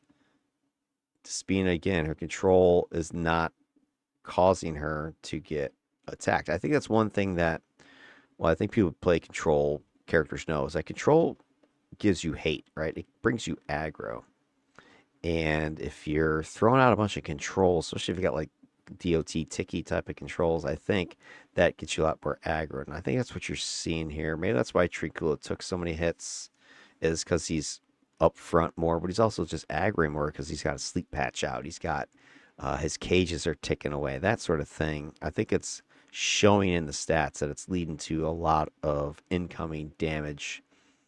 And it's not decreasing like I got a lot more controls, I'm taking less hits. No, I mean, you're more controls, more hits. They seem to be going hand in hand. Correlation's 0.99. So if he controlled more, right? If he controlled as much as she did, you would expect his freaking slope number would take you way up here. He would have been hit 10,000 times or something like that based upon the slope of his line. That's huge. And eventually those hits are going to cause the damage. They're going to control you. They're going to debuff you. Prevention, this disruption stat, the team defeats. Despina, again, she's got controls, are shaping the combat flow. I think that's the big thing. She's more shaping the battlefield than he was. And a lot of it, I think, had to do with the knockbacks from the geyser, from the water spout, because she did have a lot of that from Mighty that I didn't get with Trinculo, even though he was a controller. She did also have a lot of the choking cloud, but you saw in the video there wasn't a ton of like choking happening. There was with the mastermind pets were choking, and you saw that in that clip we were just looking at. And lieutenants can choke. You can get some of the bosses that choke if you all hit them with your EMP. But EBs, it's really hard to get any leverage with that. Okay. So if you take a look at the verdict of just some of these defensive abilities that are tied into control, even if you factored in choking cloud, it probably wouldn't have made a huge enough difference. He probably would have taken more aggro. Whereas Despina, the control she was using, even though she was potentially aggroing way more than Trinculo was, it was seemed to be more stabilized in the field and not requiring it to spike during combat. So it seemed as more of preventative, her controls, whereas his were more in response to incoming, if that makes any sense. And then on the offensive side of the controls, we've got this debilitation and devastation, so controls and damage output.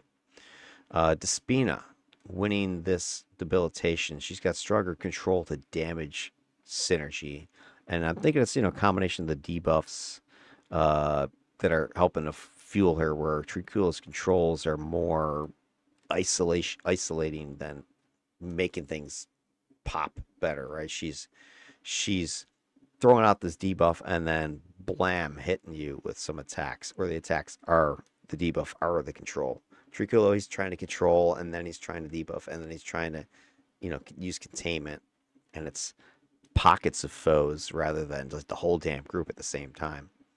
Despina's radiation debuffs making the enemies easier to kill because they're a little bit better numbers. Her controls are part of this weapon. She's attriting the enemy. She's just more of a corrosive type of control build. Trinculo, steady, reliable, but he's more protecting build than punishing build on the offensive side. Devastation controls lethality. Are they leading into foe defeats? The numbers aren't very correlating, 0.5 and 0.62. From what we can see, just the raw numbers, though, Despina's edge there. She's more efficient at converting controls into kills. Again, not very strong correlation here. But if you had to kind of pick a winner here, she would have edged him out. AoE suppression seems to be triggering or tallying up more of these enemies being defeated. Whereas Trinculo, his controls are coming at a price. It seems to be maybe slowing him down a little bit. The pace, he's not able to cover as much. Her geyser pop-ups were hitting tons of guys, where his knockbacks, he was getting a lot of that from Jolting Chain, which is 2-3 guys might be getting popped up in there. Offensive disruption verdict, if we add this stuff up, Trinculo's electric control is very consistent, is very containing, but with the radiation wide debuff net, her water AoE pop-ups, Despina is just a catalyst for offense when you add those together. Okay, and then our final stat here gets into the efficiency category. So if we look at output versus input damage here, what's going on here? We've got, again, it's kind of obvious, I think, huge differences between these two. I mean, the numbers for Despina are a little bit misleading because she had that one super low incoming damage, that first mission. Makes this ratio huge. But if you just look at the slopes of the line, this is her damage out. This is her damage in. So if it's a steeper slope, you're more offensive than you are taking a beating. So she's got this trajectory here. Whereas Trinculo, his slope is much shallower. Right, he's headed this way. So you can definitely see that she is a bigger offensive weapon, a more defensive shield between the two. It's pretty clear. Now, her numbers do have some good variability, but it's mostly because of that, I think this is the fourth mission again, where her resilience rate is way down here. And so if we take a look, it's just these numbers, she would actually be even steeper if you plotted that out. So it's a huge difference between these two. Again, Despina, superior output economy is what we're looking at here. Less consistent, but still, I mean, she's got night and day. Even her worst is fallen within Trinculo's normal. Okay. Pet contribution here is, one area where Trinculo, of course, is going to win because he's got lots more pets. His pets are contributing a ton more damage, but, at a cost because he's only putting out 91K. I mean, she's got 686,000 total K across her missions. His pets, he's very reliant on them. They're 3/4 of his damage or something like that. So if his pets go down, this is the problem with the pet reliability is if you have all your eggs in your pet basket and they die, then you lose huge amounts of your DPS. So Despina, overall, she's more efficient with her pets. Trinculo, if you just want to go by raw damage output. So kind of flip a coin on this one. The aggression, pets damage out, characters damage out. You know, what percentage are they? Despina's not relying upon her pets at all. This is obvious. Whereas here you go. You got tons of damage output from the controller pets. So Trinculo, yeah, I mean, he's going to win with the pets because there's more of them. They're out much more regularly. You know, if Despina had more pets, then sure, she would get some more oomph out of them, but she's not relying upon that. And it just shows that she doesn't need to either. She's still cranking out damage. So I guess you could say maybe she wins because she doesn't even need the damn pets to do all this damage. But if you're just zooming in on pet output, his are way better. Trinculo. The pet savagery, we got the damage out for foe defeats again. Trinculo's winning this one because his pets are doing a ton more damage. Here they are. They're just cranking out damage. He's not getting as many total foe defeats, but the per defeat, he's getting a lot more damage on. So his pets are landing blows on the enemies where hers are barely touching them. 75 per foe defeat. That's really nothing in the grand scheme of these 801s. Offensive summary, we add this all together. Lethality.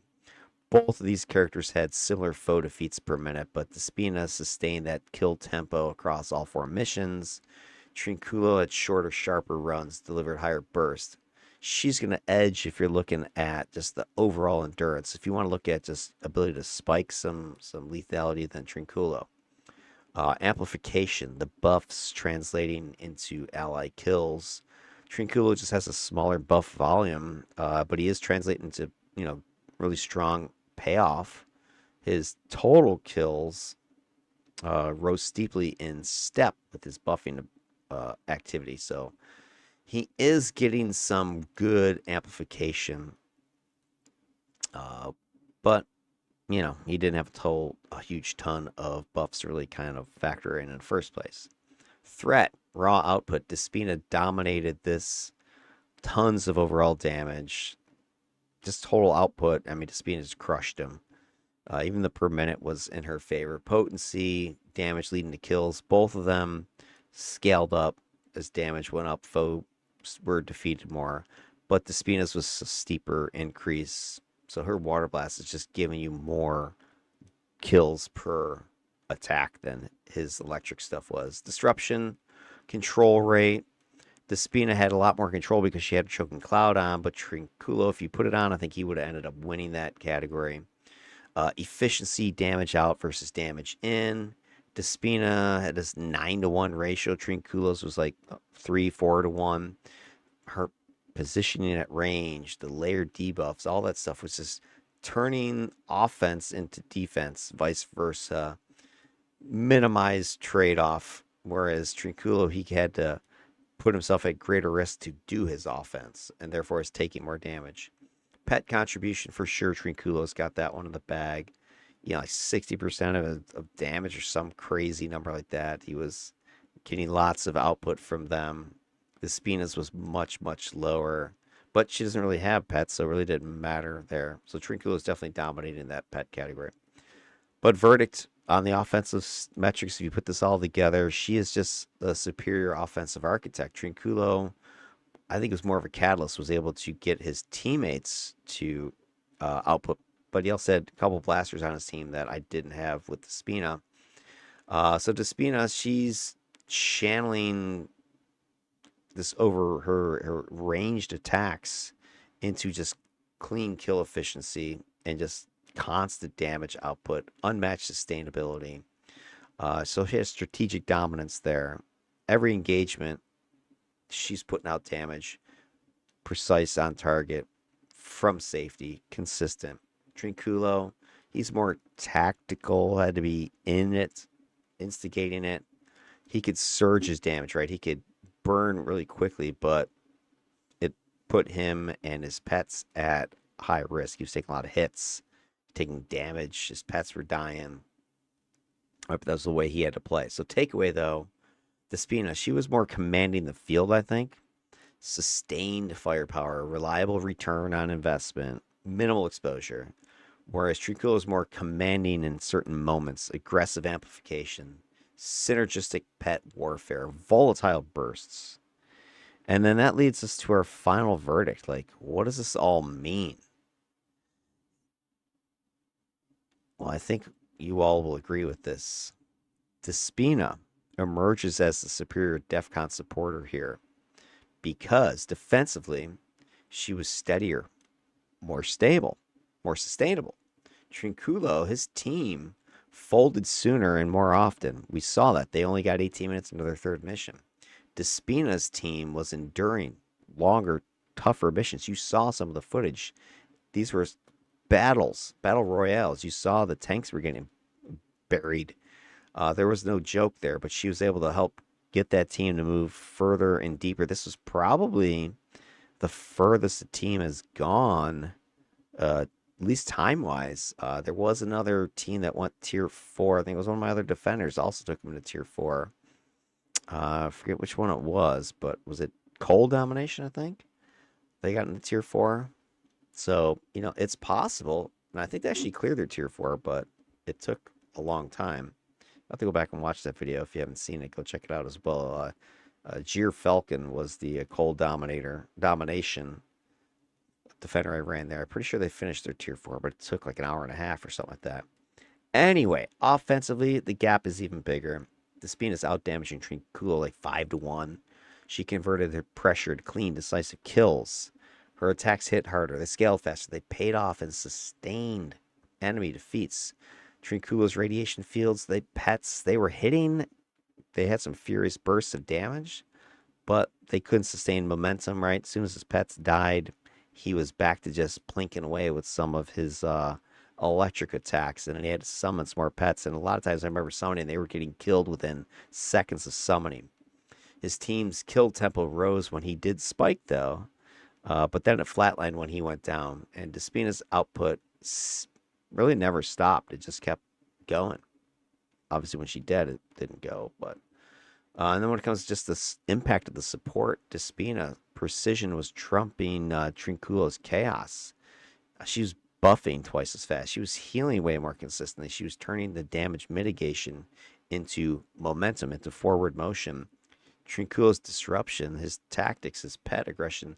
There was some brutal savagery there. You saw some of his missions really fast, but those are short runs. Once it got into harder, tougher battles, he and the team folded. Now, if you were just focused on those first 3 missions only, which are the most direct comparison 1-to-1s, if you just took out that mission 4, where Despina was able to rack up some more numbers, she would still win 5 out of 6 categories, and by an even wider margin than she lost any. And the biggest shift would be the scale. The victory would go from just overwhelming to decisive but fair. So she still would win even if you got rid of that extra 80 whatever minutes that she had. Her advantages in duration, buff coverage, kill conversion, they dominated the shared timeline. In Trinculo, he fought hard, right? He fought a lot, hot. He survived well enough, but it didn't translate. He wasn't able to translate the controls into just kills or just reliable prevention. Despina, even in that same time frame of 3 missions, safer, far deadlier, more buffing, more kills, fewer team losses, half the incoming pressure, damage per minute. Despina would still win head to head. Not a landslide anymore, but commanding decision. So bottom line, Trinculo, volatile amplifier, fearless, explosive, team-driven. He was burning hot at times, but only for about half the amount of time. Despina, irradiated engine, stable, lethal, inexhaustible. She was turning every joule of power into measurable results. I think it's clear. I think this may be even more lopsided than the empathy difference was. Defenders beat the controllers with radiation emission. I don't think it was really a contest. I will, again, posit that, hey, Choking Cloud was not on for Trinculo. He only ran 3 missions. Was it because of Choking Cloud? Don't think so. Had he run an extra mission, would it have mattered? Had he run an extra hour, would it have mattered? Sure, he would have had more stats, but I think he would have had a lot more defeats and taken a lot more damage. I don't think that would have changed. I think it would have gotten worse. Well, there you go, guys. That is the assessment of our good friend Despina. Radiation Emission, Water Blast, Energy Mastery. She is the champion of this 3rd round of DEFCON Aftermath, the superior supporter. Defenders are now up 2 matches to 1. With only 2 more to go, can they keep their momentum moving? We're going to be looking at Storm Summoning next before we have our grand conclusion with Trick Arrow. And if defenders can hold on, we will have ourselves a DEFCON tie, because DEFCON 5 went to controllers, and DEFCON Aftermath might go to the defenders the way things are going right now. Well, there you have it. Hopefully you got some good information there. Lots of stats, lots of stuff I didn't even get into in depth. There's still a ton more of that video to watch. If you haven't seen it, go watch the entire raw numbers. Let me know if I missed anything. I might have missed a couple more deaths, but again, I don't think it would have mattered in the end here. In the meantime, everybody, will catch you in the next video. Take care of yourselves. Peace out.